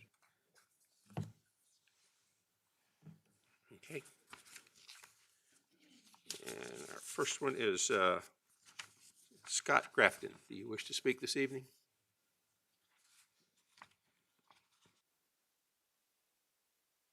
Chris Henderson. Defer. Okay, so both have deferred. Very good. Thank you. Okay. Our second public hearing is SUP 240035, 1807 Jamestown Road, Haven Health, Mental, and Substance Abuse Recovery Hospital. Roberta Suloff to give the staff report. Thank you, Mr. Chairman and members of the board. Mr. Cheyenne Riker of Haven Health Management has applied for a special use permit to allow the operation of a mental health and substance abuse treatment facility at the former site of the New Dawn Assisted Living Facility. The subject property is located at 1807 Jamestown Road, which is inside the primary service area, and it is split zoned R8 rural residential and LB limited business. It is designated low density residential on the 2445 comprehensive plan.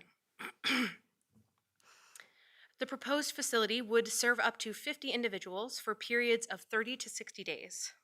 Per the applicant, patients will not be permitted to park vehicles on site during their stay, and nor are visitors allowed to have, nor are patients allowed to have visitors. The applicant states that an average of 20 employees will be present on the site at any given time, with a maximum of 30 employees. 3 company vehicles will also be parked at the site. Thus, the applicant has provided parking for the maximum number of employees and 3 company vehicles. The site has operated as an assisted living facility, which is another specially permitted use in this district, for over 2 decades. The applicant is proposing very minor changes to the site, as most changes needed to accommodate the proposed use will be internal to the building. If this application is approved, the assisted living use will no longer be permitted at this site. The proposed use falls under the definition of hospitals and mental health facilities found in Section 24-2 of the zoning ordinance. It is a specially permitted use, and thus staff is proposing conditions that mitigate potential impacts and also incorporate conditions associated with the SUP for the earlier assisted living use. With the attached conditions, staff finds the proposal compatible with surrounding zoning and development and consistent with the comprehensive plan. At its August 6th meeting, the Planning Commission voted 7-0 to recommend approval of this plan, subject to the proposed conditions. Staff recommends that the board approve this application subject to the conditions listed in the attached resolution. I'd be happy to answer any questions you may have. The applicant is with us tonight as well. Just wanted to point out just one thing, that there is an assisted living at 1811. This building, though, I think was built in 2017. I don't think it has been operating as an assisted living facility for 2 decades. From my This- understanding, I thought this was a fairly new building. This site had an SUP from 2000. Yeah, I think there were things that were trying to get it to that, because there is the convalescent center that is right next. I just Right in the want to be back. clear in case, because 1811 will continue to still, That is absolutely the case. These are operate. separate properties. right, so. apologies, yes. So I guess that was one question that I did have was, is there been some discussion between 1811 and this facility, to assure them of all the things that you talked about that were going to be put in place? Do you know if the applicant has done that or reached? I'll have to defer to the applicant Okay. on that. All right, thank you. No more questions for Ms. Suloff? Okay. Will Ms. Haskins want to come give the Planning Commission report?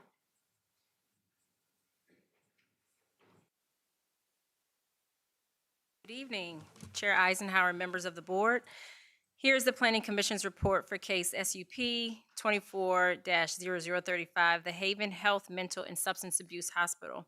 During the public hearing for the proposed mental health and substance abuse treatment facility, a program administrator spoke to the statewide need for mental health and substance abuse treatment, emphasizing that the facility would help to meet a growing demand for accessible care.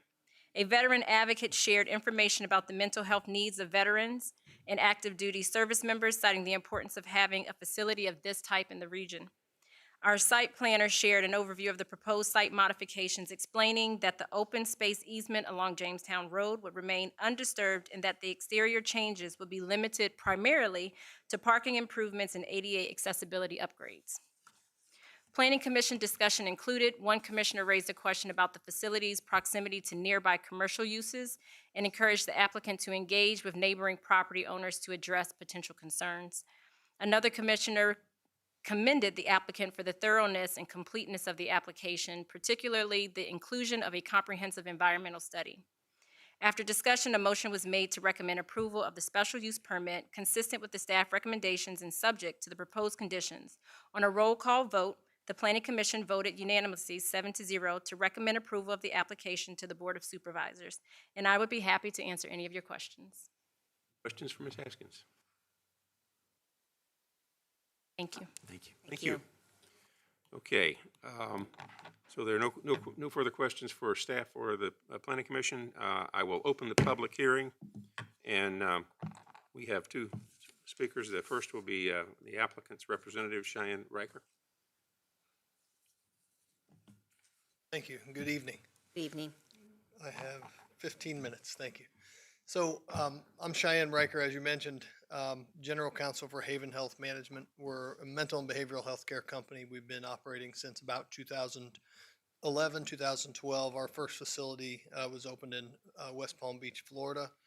And what I'd like to do is kind of give you a feel for who we are generally. And then I have Jackie Daniels, who is our Director of Clinical Development for the Midwest, with us to talk about our clinical offerings and some of the treatment modalities that we offer at our facilities. And then I also have Taylor Parker with us to talk about the changes that we'll make to the site to ensure we're in compliance with the zoning and site requirements. So as I mentioned, I'm with Haven Health Management. Do you mind? Is there a... Oh, cool. I see it. Next slide.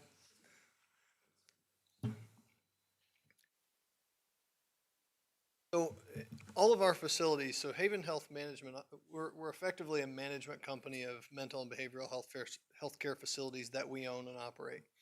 All of our facilities are Joint Commission accredited, which is kind of the gold standard in healthcare. Once you've achieved a Joint Commission accreditation, you can pretty well be licensed in any state for the most part.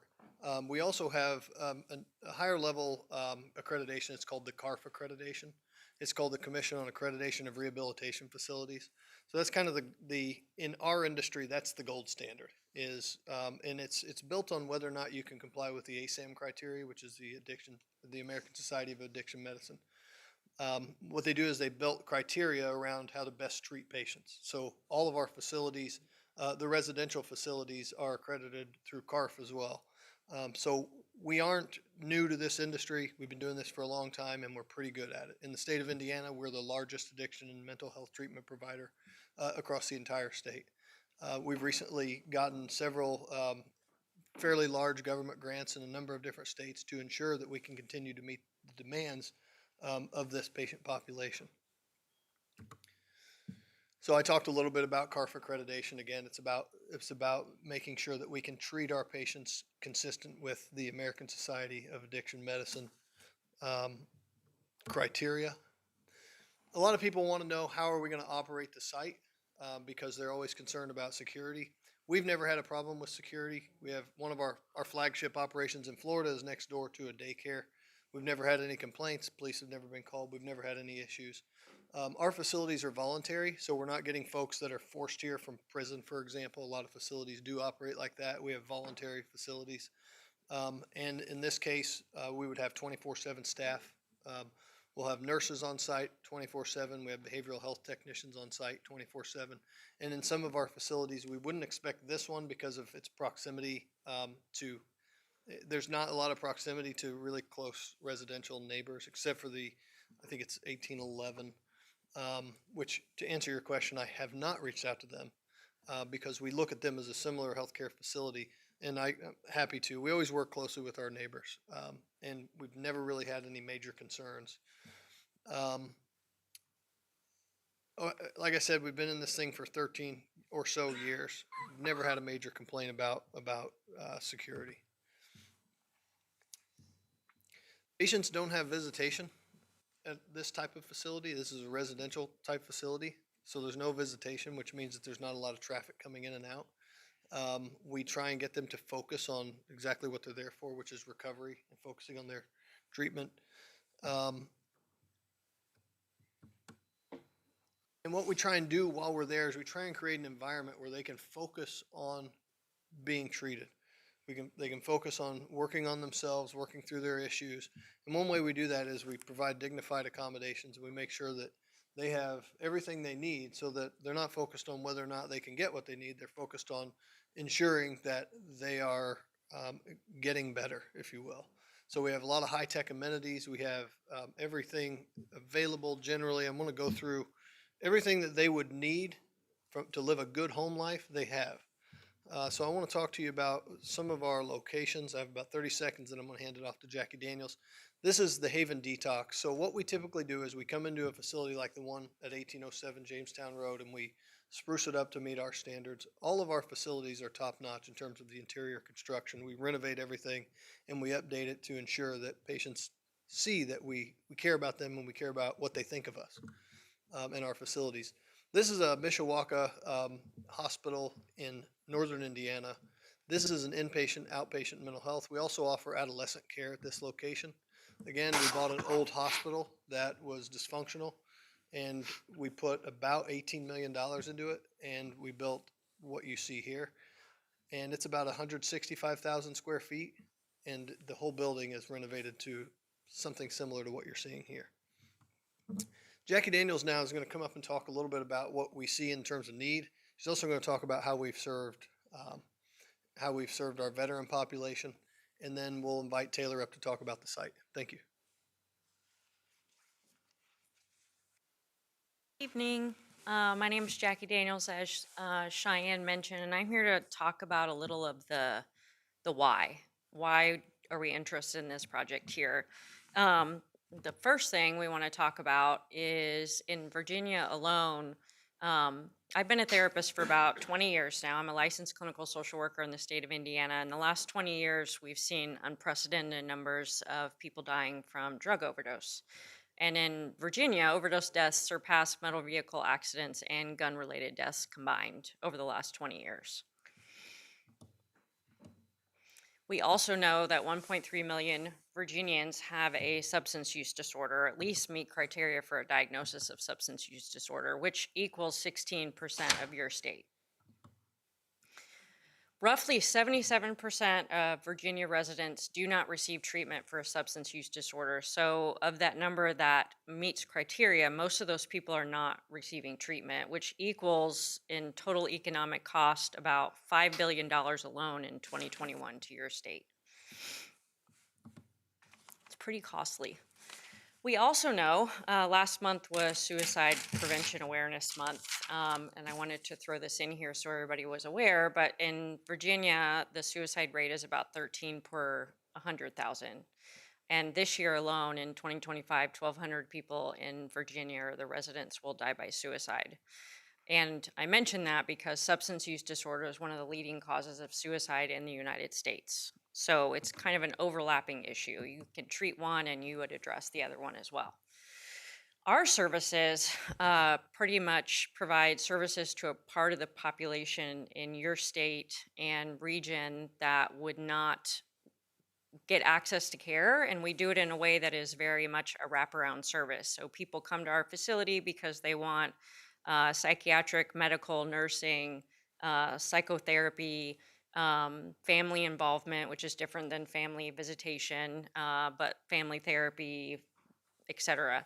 And part of what we do on discharge then is provide the aftercare planning, discharge planning with the patient and the family as well. So there's a plan not just for the individual, but also for the family. In terms of our staff, as Cheyenne mentioned, we are a 100% voluntary facility. We provide residential services. We would provide treatment for their mental health at the same time as their substance use disorder. And we have a full breadth of staff, mostly all professional. Heck, I started 25 years ago as a behavioral health technician, so we'll have lots of those too. But we're on site 24/7. We also have on-call clinical staff that are available around the clock 7 days a week. The program itself will treat a wide variety of issues that are relatively common, maybe less talked about nowadays, but we treat the most common mental health conditions along with substance use. Right now, in terms of substances, we see a lot of alcohol use, opioid use, methamphetamine use, especially in this region.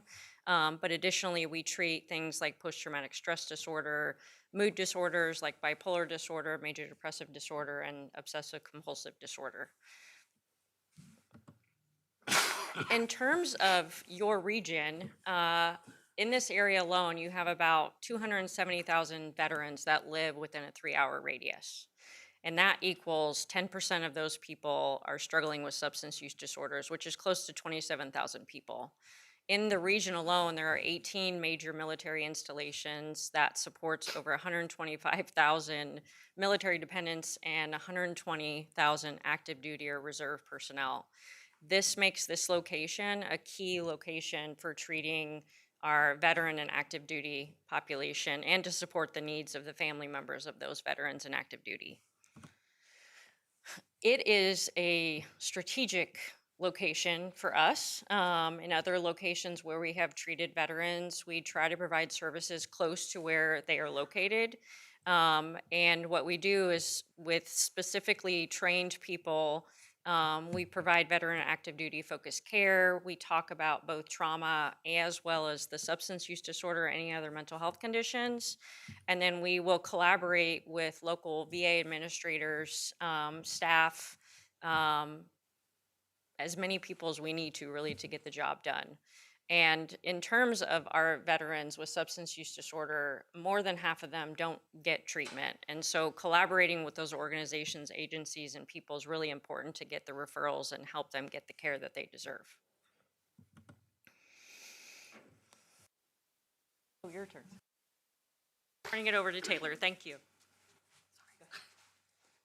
Good evening, supervisors. My name is Taylor Parker. I'm an AICP certified planner with Timmons Group, helping the Haven Health team with the special use permit process. So staff gave a very comprehensive overview of the planning elements of this property, as well as the planning commission. So I'm gonna focus very briefly on the site elements and what you can expect to change. So first, just pausing on what the site looks like now and some of the existing conditions of it. It's like a little over 6 acres. There's 22 parking spaces. Access does come from that road to the west of the site via an access easement. There's a sidewalk along Jamestown Road, 3 buildings, and as you can see, a lot of buffered area and tree coverage. Flipping to the proposed conditions, you can see not a lot is planned to change with this. We really are looking at a parking lot expansion to better support this proposed use, which will utilize the existing edge of pavement from the current property. So really nothing else is going to change. As I mentioned, you can see the buffers stay intact. We actually are recommending that the sidewalk along Jamestown Road be put into an access easement so it can exist in perpetuity regardless of this use. That is really it from a site elements perspective. We did request at Planning Commission in the resolution number 9, the commencement item, that the 24 months be changed to 36 months. Planning Commission was for this. Due to a technicality, I think it did not get addressed with the motion, but I'm going to turn it back over to Cheyenne to talk about why that was requested, as we would like to ask for that with approval of this proposal. So there was an initial request that we would start operations within 24 months of approval.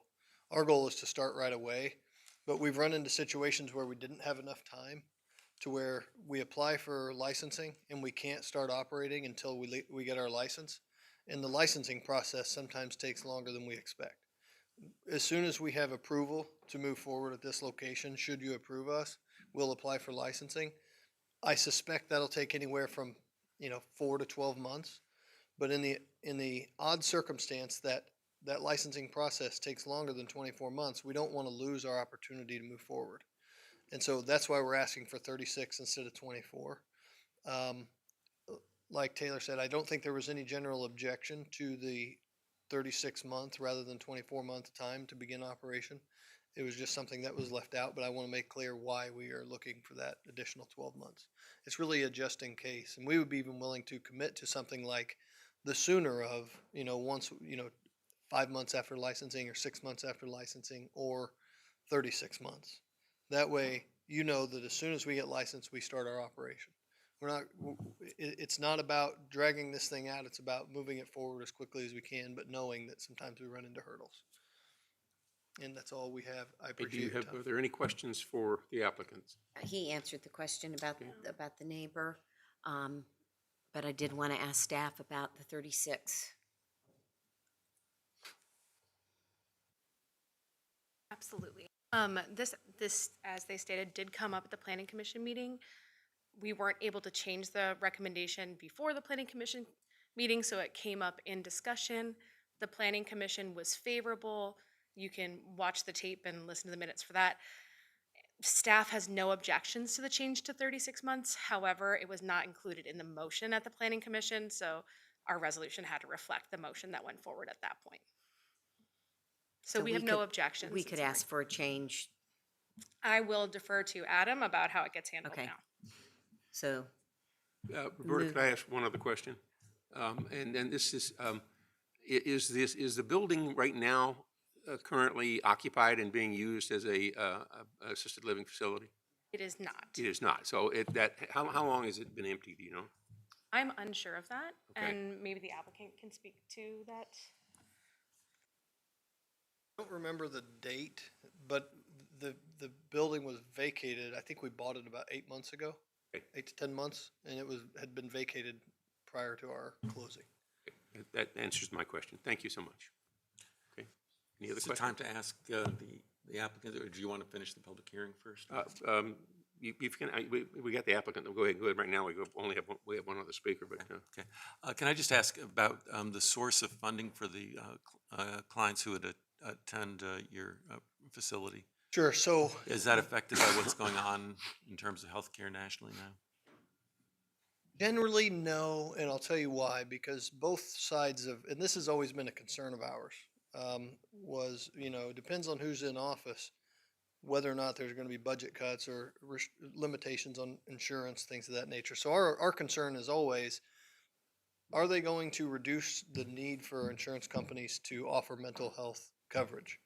And what we're and substance use disorder coverage. And what we're seeing generally is people on both sides of the aisles have either family members or friends dealing with substance use disorder issues. So nobody really is voting against ensuring people have mental and behavioral health care coverage. So generally speaking, no. I'll talk to you, we call it payer mix. We get about maybe 10% or so pay cash pay right out of pocket. We get about 80% people like Anthem Blue Cross, like we call them commercial payers, and then we get about another 10% of maybe Medicaid. This site, we're not sure what the payer mix is going to be yet. We're so preliminary, but generally speaking, we shoot for a certain payer mix to ensure that everybody gets the services that need the services, but also we want to make sure that it makes sense from a business perspective. And could you just talk a little bit more about the parking situation? I understand there were 22 parking spaces currently at the site, and you're talking about a maximum of 30 people being on staff at a given time. And family visitations I saw listed, and I'm a little bit uncertain about what your proposal does in terms of involving family visitation. So let me address the family visitation first, since that's where you are. This is a canned presentation in certain respects. I forgot to move that line out. This location is going to be detox and residential care. So at other facilities, we do intensive outpatient or partial hospitalization or even outpatient. In those programs, we would allow family visitation. This is not one where we would allow family visitation. So that's my fault for failing to strike that. And that's clear in the materials that we would be approving. Is that right?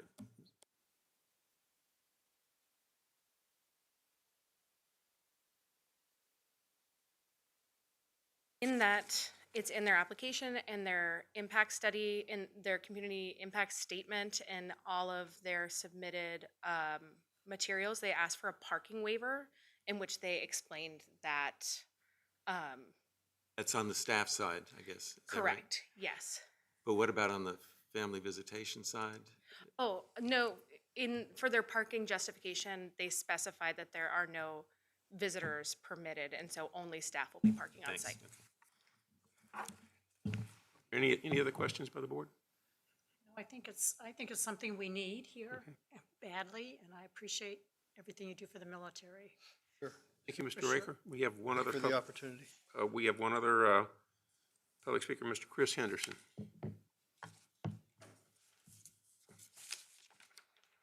Thank you, Mr. Chair. Chris Henderson, 101 Keystone. I cannot speak highly enough of the need for the approval of this facility. I'll just relay a very brief experience that I had with one of my guys about 4 years ago. A young man called me, a former Afghan Army combat infantry veteran in crisis. Said he was ready to kill himself. So where are you? I'm gonna come get you. When I walked in, I was shocked. I saw a young man in a puddle with a gun in his mouth, ready to pull the trigger on the line with a suicide hotline person through the VA. Witnessing that will change you, okay? I didn't have an appreciation or understanding of the depth of the despair that is out there within our veteran community, particularly our combat veterans who are ill-prepared to deal with the type of trauma that they have experienced, and also with the young people who have drug dependency issues and the despair that they feel and how much concentrated effort and routine and support that they need. So any facility that we can get in our community that supports these two populations, we simply have to approve. My only concern with the site plan would relate to whether or not there's fencing around the perimeter to protect those residential units along Sandy Bay Road at 2847 and 2849. I think if I were a resident there, I would probably appreciate having a fence along my perimeter just so that that commercial use is separated from our residential property. Thank you. Okay, and that's all the speakers for this evening, so I will close the public hearing, and I look to the board for discussion and our motion. I will move the resolution with the 36 months. What's the best way to say that? So we would just amend condition number 10 from Amend saying con- 24 months to 36 months. Okay, amend condition number 10 to say 36 We have months. a motion with that amendment. Mr. Stevens, call the roll, please. Ms. Knoll? Aye. Mr. Hippel? Aye. Mr. McGlinnan? Aye. Ms. Larson? Aye. Mr. Arsenault? Aye. Motion carries. I just want to make a comment that this is another area where people are coming out after working on two very tough, with very tough days. Probably not, I don't know what you all will pay your staff. I hope it's very adequate, but if they do not have transportation, they have to go stand in weeds at a sign that has a bus stop. We have no shelter, no bench for people that have put in work all day long in either a senior citizen convalescent center or a center that sounds like it's going to be very worthwhile to this community. I believe that bus stop needs to have a bench or a shelter. Thank you. Okay.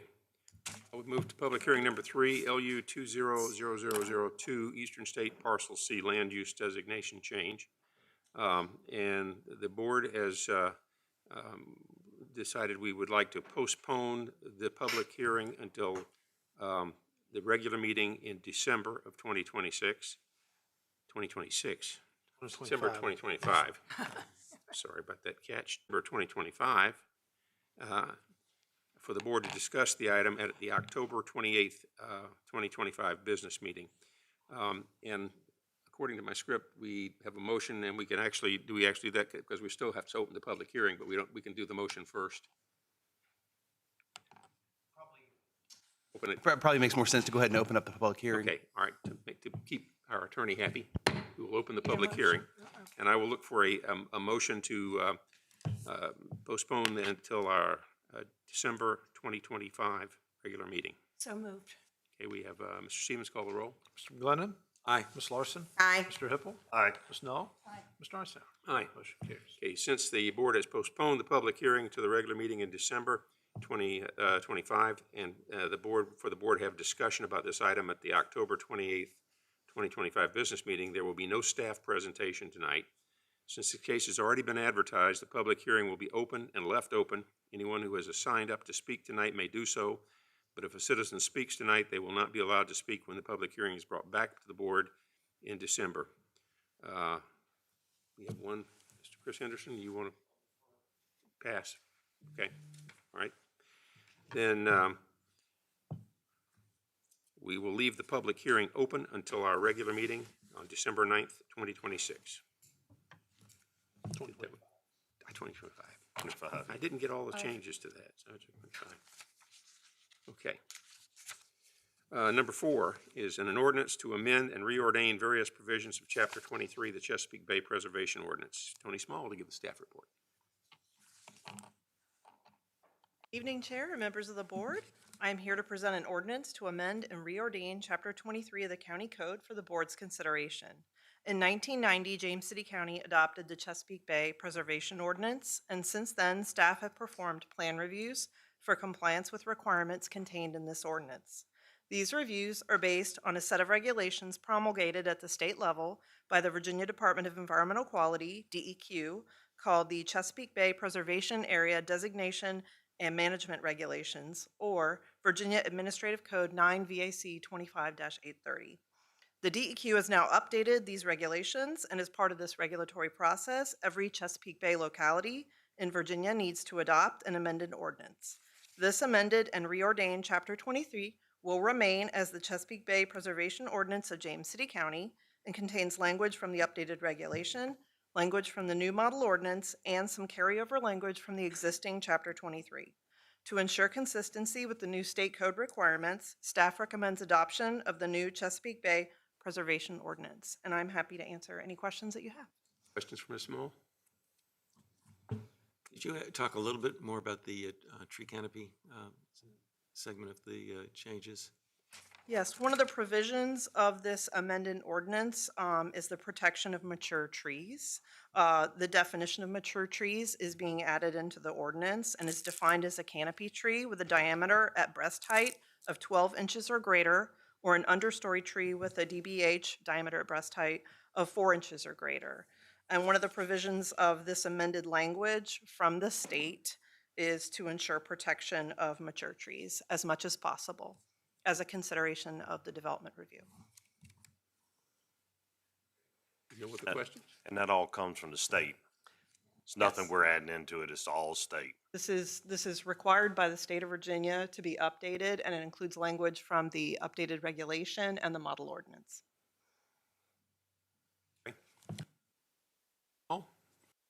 We do not have a PC report, planning commission report on this one, so we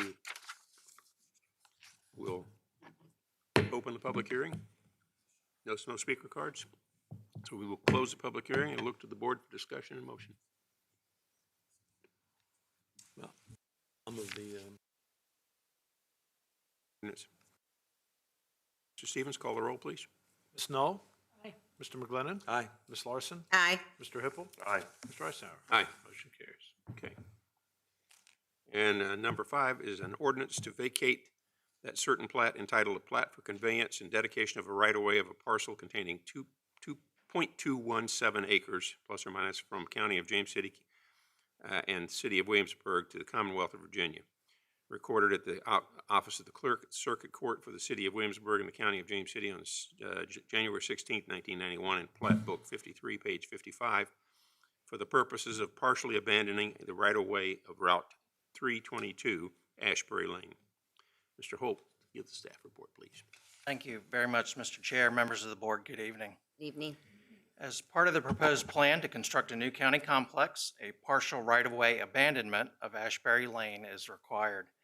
Until recently, the portion of Ashbury Lane between Depew Drive and Long Hill Road was maintained by VDOT under its Highways at State Institutions designation, a reference to when the property was owned previously by Eastern State Hospital. Property was transferred from the Commonwealth of Virginia to James City to James City Service Authority in 1998, and from JCSA to the county in 2001. As such, Eastern State has not had any ownership or operational interest in this portion of Ashbury Lane since 1998. As part of the master plan and development for the Consolidated County Complex, various improvements for safety, vehicle circulation, and pedestrian connections will be made to Ashbury Lane. As such, Ashbury Lane will function more of an internal driveway than a roadway. Similar to the VDOT right-of-way abandonment, a similar process is required by the county to ensure that no formal right-of-way interests remain. Staff recommends approval of the ordinance within your agenda packets, abandoning the right-of-way at Ashbury Lane from Depew Drive to Long Hill Road. That's a distance of approximately 0.17 miles. It's important to recognize, however, Ashbury Lane will continue to be maintained by the county. It will continue to be open to the public, and it will continue to be a through connection from Depew Drive to Long Hill Road. With that, I'd be happy to answer any questions. Questions for Mr. Bolt? Okay. We have no planning commission report on this one, so no other questions for staff. I'll open the public hearing, and Mr. Henderson.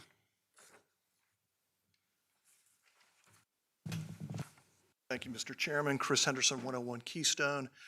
With regard to the abandonment of the right-of-way, I would ask that the board defer any action on this pending the outcome of the vote with regard to the extension of the contract for site clearing services and the ultimate dispensation on the Consolidated Government Center. Thank you.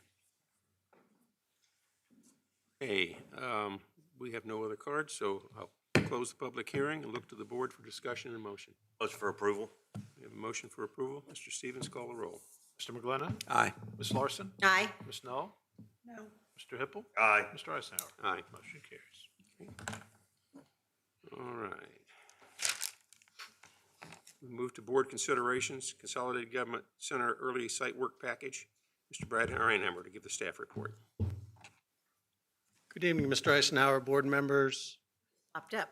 I was right here. I was waiting. Mr. Stevens, Mr. Kinsman, we have been talking about this for a long time. From the initial space study that was done in 2020, updated in 2022, and updated again in 2024, to the fiscal comparison study that was done in 2022, along with the facilities master plan. That fiscal comparison was also updated again in 2024.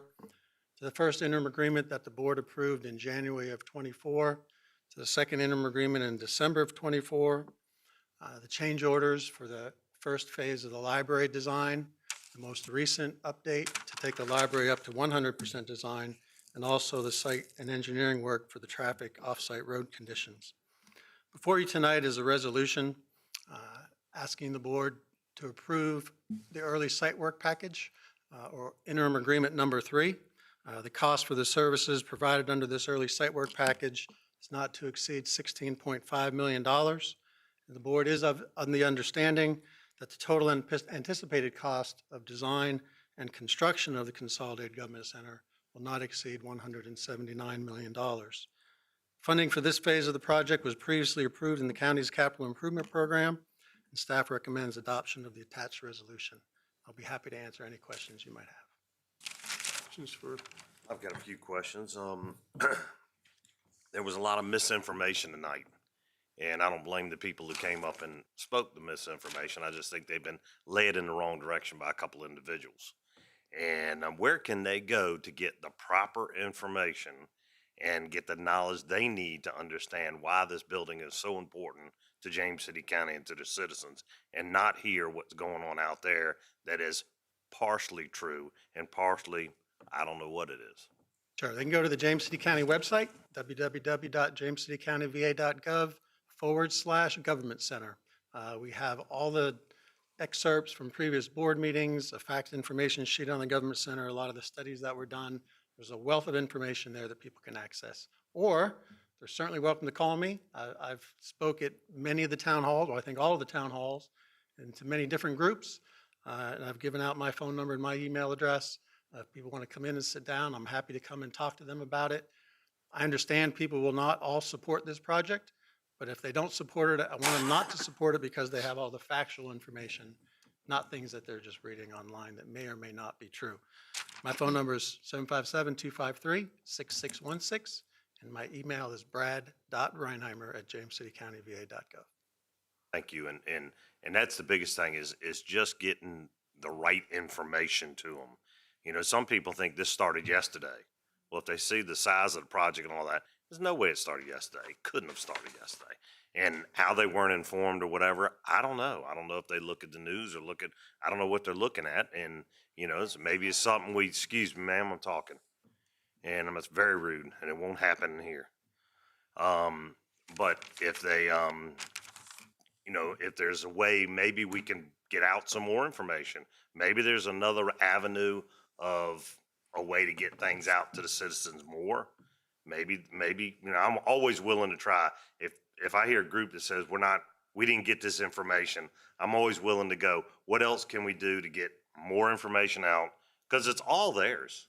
I mean, it's like it's hidden, but it's not hidden. It's all theirs. They can come right down here to the complex and ask for anything they want, and staff will give it to them.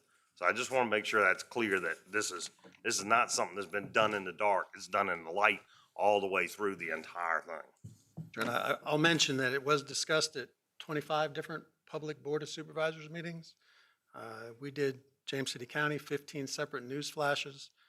There was actually a flyer put out with people's personal property tax bills in 2024 that went out to 70,000 folks. Well, not folks, but that many bills.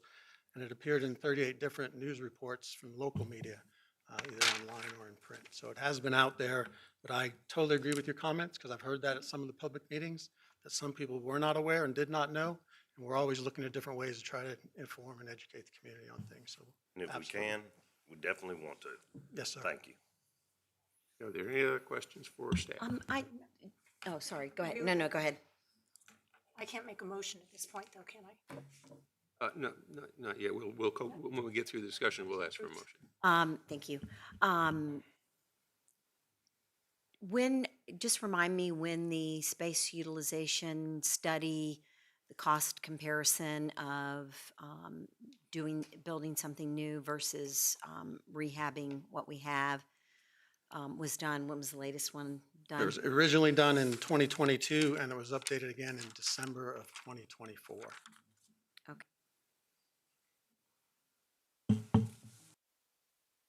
Okay, I won't address all of the questions or things, and I'm like my colleague, I understand that there is going to be, you're never going to get 100% buy-in on something. I do have to object to even if we don't agree, that there was nothing about this that has been done in the shadows. We've been talking about this for 5 years, and we could talk about it for 10, and we may not get 100% approval. I understand that. But the accusations that it was done in secret, that it was done in the shadows, is just not warranted, nor is it fair. So, thank you. So just a couple of quick points. We had 15 people who spoke this evening about this particular item, maybe slightly less than that, because I think Ms. Borman was talking about trash. We had a couple of folks talking about education. So we wound up with a little over a dozen folks who spoke in opposition to this. About how many people attended the 4 supervisor meetings that were held in the districts? I know Mr. Hippel and Ms. Null had a joint meeting, and then Ms. Larson, Mr. Eisenhower, and I each had meetings with our districts. I would give an estimate of probably 200 that attended those 4 meetings combined. So that in terms of the understanding of this particular project, people did get a fair amount of information from those sessions, and it was well advertised in advance that there would be such meetings. And I understand that that those who are opposing the decision on the government center did spread some of that information about the availability. I know at my district meeting, I think we had about 80 people present. I think 60 of them were here to hear a little bit of an update on Kings Mill, and in the process may have learned some more about this particular project. I understand and certainly sympathize with the fact that people often don't see or hear about some of the issues that we address, and certainly we should never stop looking for better ways to communicate with the public, but it's a pretty robust indication if we had as many meetings that address this question of the Consolidated Government Center, that we had as many news coverage, news articles covering the discussion as well, and that there has been a considerable amount of work done, not only to take a look at the initial space needs, but actually to engage in some significant value engineering to reduce the scale and scope of the facility, and look for ways in which the library and the government center could provide some shared spaces to reduce the cost as well. So just want to thank you for the work that you did in terms of reaching out to people to let them know about this. I did hear something about the petition gathering 1,000 signatures in 2 days. My understanding is that the petition was started 4 weeks ago, according to change.org, and that's a bit longer time period. I haven't seen the petition actually yet in terms of the signatories, but I'll look forward to seeing that as well. Thank you. Other? I'd like to say again, when Mr. Hippel and I did our town hall, we had almost 60 people there. So a lot of people did find out about it and so forth, but there just seems to be, from everybody I talked to, and nobody I've talked to is in favor of it. And I've told you this before, Brad, so you know that. But there's so much apathy out there. People just don't want to take the time, or They're not on Facebook, they're not on Nextdoor, they don't read the newspaper, they don't watch the news, yet they come out of the woodwork to us at the last minute, which is really disconcerting, you know, that people are not educated. And these people vote, sorry. So, you know, I do have that sympathy too, where some people are just not involved in civic matters and so forth. However, you know, we had people come out tonight, we have this petition and so forth, and I don't know, you know, can we give them one more chance? I have no clue. Can we just put it out there and say, hey, yes or no? You know, you guys have heard about it for, what, 5 years, 6 years before I was involved. I don't know. I don't know what the answer is. And I'll bring a motion for approval if we're done. Before we get to that, I would like I to have make a one motion. comment, because I have done this year something that I didn't expect I would be able to do physically, but I did. I started knocking on doors in my district in June. To date, I've knocked on over 2,300 doors. I've had over 1,000 people answer the door and talk to me. And I've actually engaged in a very interesting dialogue with a lot of folks. One of the things I used to ask was just the open-ended question: what do you like about James City County? What do you dislike about James City County? What bugs you? And almost without exception, I get the answer with, you know, it's a great place. I really like it. I've had, of those 1,000 people, I have had exactly one express opposition to this. I've had quite a few people engage with me, maybe a half a dozen or more, and ask questions about it. And at the end of that discussion, felt like they had received adequate information. We're comfortable with it. So, you know, I can. It all depends on your source. And I have to go with basically what I have, which is getting face to face with my constituents. And these are people of both parties. This essentially is an issue that I think most of the people in the community think we're probably on the right track with. So I felt I owed my constituents at least that much recognition. And Mr. Eisner, if you don't mind, Mr. Hilton, before we get to your vote, just a couple of things to remind people about. One is that there's been a lot of information that has been produced by the county. There's also been a lot of misinformation that's been distributed in the course of this process. And among the misinformation is the notion that this is going to lead to a massive tax increase. What in fact we've seen is that the county has, over the years, been very good stewards of the county's revenues, and that in fact the work that's been done to reduce the scale and scope to accommodate the sort of notion that we're trying to be as responsible as possible with this project can't be denied. We've had clear policy of putting away money to address our capital needs in significant amounts in order to be able to afford to take on this debt without having an impact on property tax rates. It's not to say that property taxes won't increase to some degree. We had an extraordinary increase 2 years ago, which the board agreed to moderate by giving a 5-cent tax credit for the first year, and then moving on to the full impact of the changes in assessment. I don't expect that those rates of increase in property values will continue in the next assessments. But what they allowed us to do, and I think it's important for people to understand that we discussed this during the budget process quite extensively, what we were able to do with that additional revenue that came because of assessment increases was to compensate our public safety officers and many of our other dedicated county employees who had sacrificed a great deal during the last several years and whom we were in danger of losing to other communities that could offer more salaries at a more competitive rate.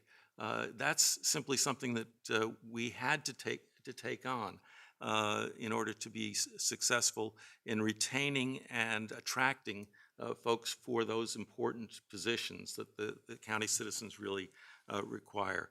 Our capital project is one that's planned well in advance and works to make sure that we get the best deal and the best opportunity to prepare ourselves for future needs. Let's remember, this campus was built 50 years ago when the population was about 15,000. And today we have 5.5 times that amount of citizens. So even if there is some reduction in the number of people who are sitting at desks or working from that county government complex, there is more than enough work that is going to be done in that building to justify its approval. I think that when we consider the nature of this government center, we have to understand that we're not simply saying everybody's going to have the same office, same desk that they might have had at an earlier time, that there will be workspaces available for people that may be shared in many instances, and that there will be a need to still have a place where you can come and discuss or talk to somebody from county government who has an important issue that needs to be addressed by the county. I don't know about the rest of you, but when I come to pay my taxes, which I do in person, there's a line. When I see the work that's being done in the planning department, when we see the folks who are coming in to present site plans, when we see the work that the social service departments are doing, that requires space, and it often requires face-to-face discussion between the citizen and the county staff person. So I don't think there's much question that this is an important decision to be made. And I was very skeptical when Mr. Hippel first talked about what I used to call the Hippel building, that this was the best way to go. But over time, when we see the cost of not doing this building, where we would be patching and fiddling around and expanding just a little bit here and there and still having cramped offices that are scattered around the county, it just seems that this is going to be a much more efficient way for us to address the needs of the community. Sometimes you have to make decisions about things that citizens might say, well, it's not the most important thing to me. But they will probably feel the impact of it for many years to come. And so I think it's important for us to recognize that this decision is one that can't be decided by public opinion alone. But I would echo Mr. Eisenhower's comments that in my discussions with citizens, they have said that generally that it makes sense. Many of the attendees at the supervisor meetings who were in opposition were in opposition at all 4 meetings. And that's fine. That says they feel strongly about it, but that doesn't mean that necessarily should carry the day. So with that, I'll stop. Okay, we have a motion on the floor. Ms. Knoll? I wanted to make a motion before him, and I don't get to now, right? Because I said I wanted to make a motion before, and you said no. I think it's too late. Roll call. Ms. Knoll? So the motion is to pass this, right? So my vote is no. Larson? Aye. Mr. Hippel? Aye. Mr. McGlinnan? Aye. Mr. Eisenhower? Motion carries. The next board consideration is designation of voting delegate for VACo annual conference. Mr. Stevens, give the staff report. Chair, members of the board, each year the Virginia Association of Counties holds an annual business meeting during their annual conference. I'm sorry, Mr. Stevens, could you please wait till the room is cleared so I could hear?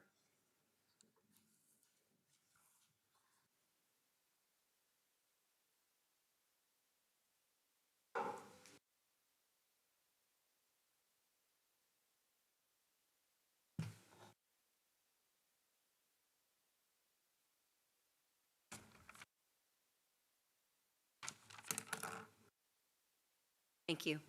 Yes, ma'am. Each year, the Virginia Association of Counties holds their annual business meeting during their annual conference, which is held in early November. As a member, James City County is entitled to one voting delegate to cast the county's vote at this meeting. Staff recommends that our chairman, Jim Eisenhower, be designated as James City County's voting delegate for the upcoming VACo annual business meeting. And if approved, Mr. Eisenhower be authorized to cast James City County's vote on all the matters brought before the VACo annual business meeting. A formal resolution documenting this designation has been prepared for your consideration and possible adoption. Mr. Chairman, I move to adopt the resolution certifying that you are the delegate from James City County to cast votes at the VACo annual meeting. Questions? Stevens, call the roll, please. Ms. Larson? Aye. Mr. Hippel? Aye. Mr. McGlinnan? Aye. Ms. Knoll? Aye. Mr. Eisenhower? Aye. Motion carries. Okay. Look to the board for board requests and directives. Oh, gone on too long. Okay. I guess all of us were at the pre-K groundbreaking. I think that's the only thing I've done this month. It's important, but anyway, that's all I have, I think.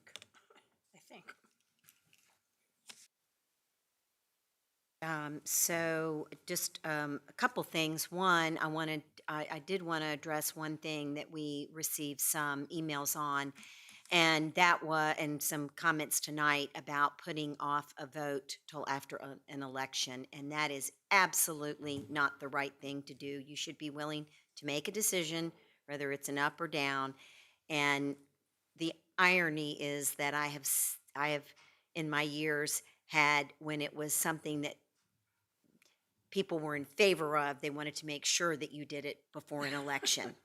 So I think we can see inaction at our federal level, and that is not what I am about. So, and if there is a change in an election, then they can make their case when they are sitting at the dais. I did want to say that I attended the Williamsburg James City County 10th anniversary of the Education Foundation dinner that was held at the School of Business, which was a great event. The WJCC Education Foundation raises money for grants for innovation in the classroom. They also do an online teacher store, and they did a Raise the Paddle event where they were going to supply new teachers with supplies and help them kick off their classroom. I thought that was a great event, and thank them for doing that. Today I participated in the Virginia 250th Reading Revolution that WJCC Schools was putting on. I think they sent something to all of us here. I had the pleasure of reading at Matoka to the second grade classes of Mrs. McComber. I want to thank her for having me, and I did the Virginia's alphabet, which was there. It was a great story. I learned a lot about Virginians, as I always do. And I want to thank you, Glenn, for your advocacy on behalf of WJCC students and helping James City County and all of that we've done with our manufacturing day. It's still thriving, but definitely need to get as many students as we can interested in career readiness. So thank you for speaking tonight, and thank you for all that you've done for that. I appreciate it. Thank you. A couple of things that I just wanted to mention. First is that I was very excited to participate with the rest of the board on the groundbreaking for the pre-K centers. Hallelujah. I can stop bugging them now. Well, don't say When that, is John. when is the groundbreaking going to take place? It'll just be, when is the opening going to happen? And certainly want to recognize Walmart's 25th anniversary celebration of their distribution center here in James City County, and to highlight the fact that of the 25 years that they have been operating here in the county, they have 9 times been selected as the very best distribution center in the Walmart Corporation. That's a great tribute to the workers and the leaders of that center. I attended the strategic plan update presentation in Legacy Hall last week, which I found to be very interesting and attracted a good number of people to comment on the strategic plan. I also wanted to mention that last Thursday, appreciate participation of Mr. Holt, Mr. Stevens, Mr. Reinheimer in talking about various things, including the government center at the Roberts District meeting here in this boardroom. On Saturday, I participated on a panel discussion for the Chesapeake Bay Foundation before their group of captains of the volunteers for the Chesapeake Bay Foundation, and had a great discussion with a member of the City Council from the City of Chesapeake, Dr. King, with our school board member, Mr. Riffle, and with Sheila Knoll from York County Board of Supervisors. Also wanted to draw attention to the fact tomorrow I'll be at James River Elementary doing my reading, and looking forward to that. And I also wanted to just draw attention to the fact that, believe it or not, we are almost at the end of the reign of President Larson of VACo. The meeting that will take place in November will be the conclusion of what has, I know, been a very hectic, but I'm sure fulfilling year for Ms. Larson. And just want to congratulate her on that excellent job that she has done representing all of our counties across the Commonwealth, and especially James City County. And I think that's it, Mr. Chairman. I will simply add about the Bright Beginnings, the pre-K facilities, that it is been a long time coming, and we have John to thank because it was his idea, and I think it's been a wonderful one, and I think it will pay dividends for our citizens for quite a long time to come. I did go attend back on the 25th of September the new employee welcome. Of course, that means I got to get up real early and miss my cup of coffee and get out there, but it's always a pleasure to see the new folks that are getting their orientation into the county. Our town hall meeting over at Legacy Hall was pretty well attended, I think about 60 people. And it was a fairly interesting evening of various different types of feedback on various different issues. I do want to thank Glenn for your advocacy for junior ROTC. And I got an email from Glenn about saying, why don't we do this? And I put him with the schools, and it looks like it's happening. So I'm really excited about that. That would be a wonderful thing to add to our school programs. And I would have been out reading with you today, but I was in the dentist chair for 3.5 hours as they wrestled with a crown that had to be replaced. So I wasn't in any shape to read. So, okay. Mr. Chair, can I? Yes, ma'am. None of us mentioned, which I the joint meeting. Our joint meeting? Joint meeting and the signing of the contract. Yes, and yes, and it's just, whew, yeah. But there was comments made about the reading tonight, and I think that one thing that we can speak to is that I think what we saw, and we've seen this at every, there is no one more focused on rising every boat than the superintendent and their staff and the teachers and the kids themselves.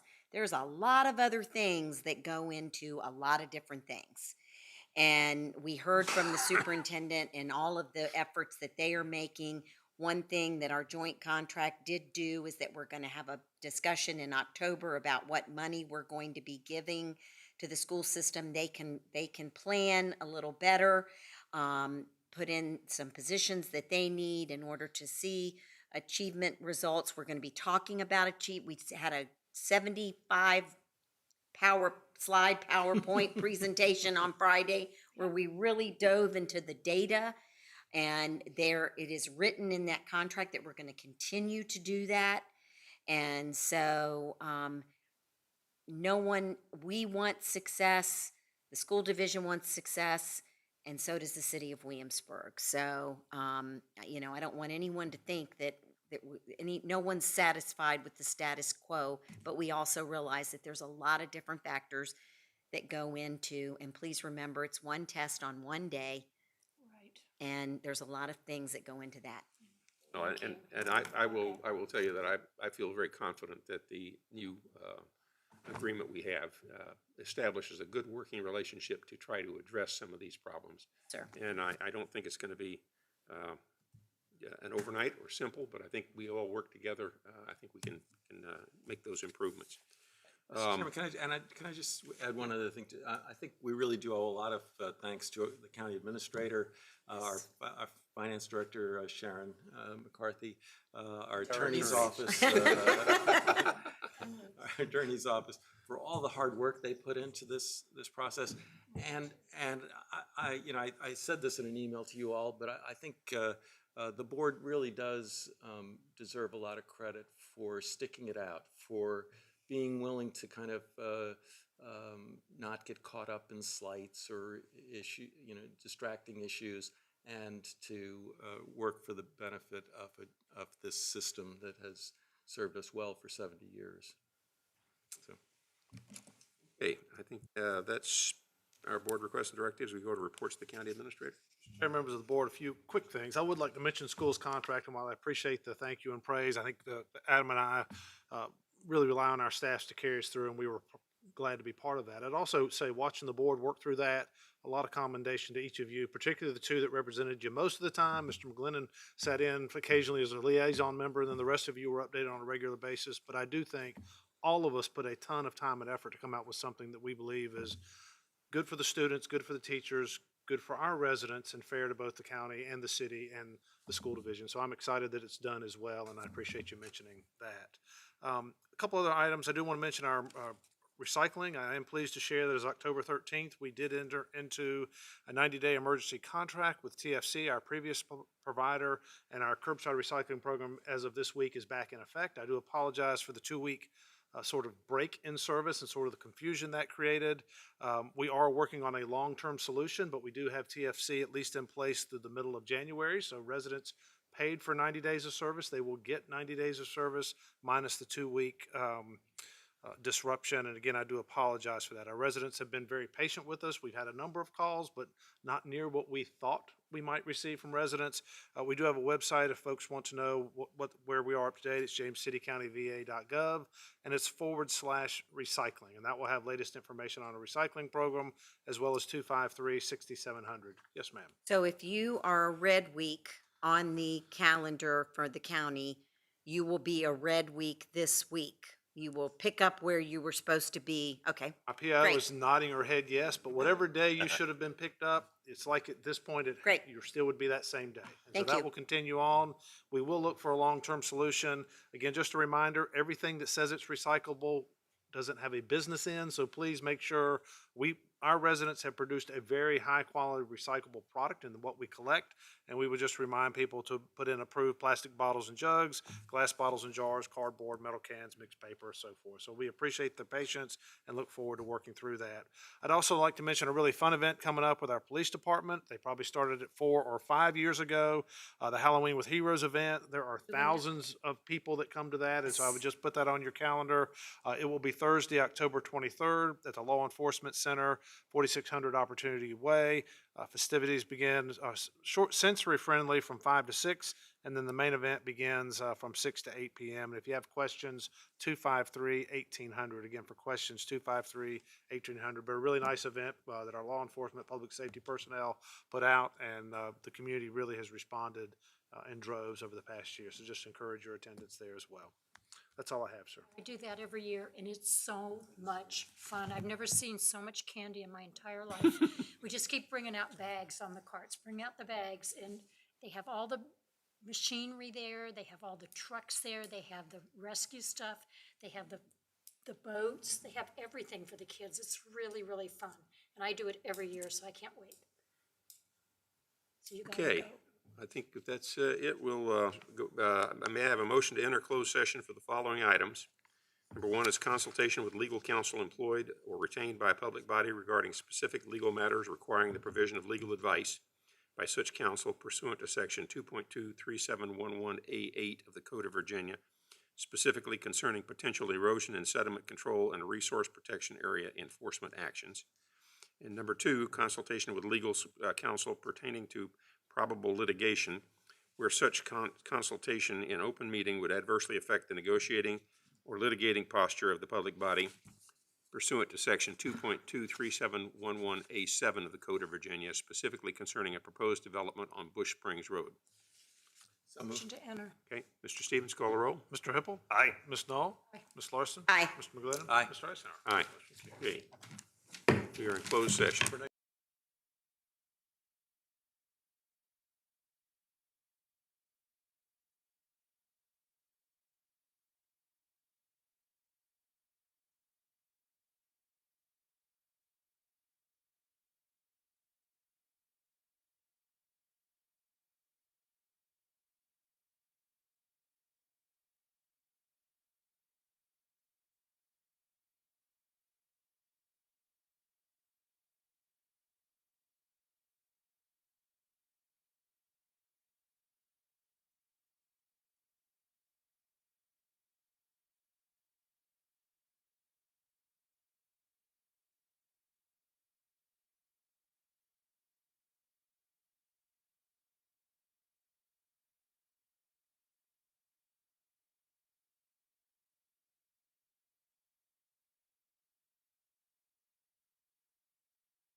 into open session. And I'll look for a motion to certify. Mr. Chairman, I move to certify that we only spoke about those items we indicated we would talk about prior to the closed session. Stevens, call the roll. Mr. Hippel? Aye. Ms. Knoll? Aye. Ms. Larson? Aye. Mr. McGlinnan? Aye. Mr. Arsenault? All right. Motion carries. Okay, and adjournment. I look for a motion to adjourn until 1 PM on October 28th, 2025 for the business meeting. So moved. Okay, Mr. Stevens, call the roll. Mr. Hippel, Ms. Knoll, I said, Ms. Larson, Aye. Mr. McGlinnan, Aye. Mr. Eisenhower. Aye.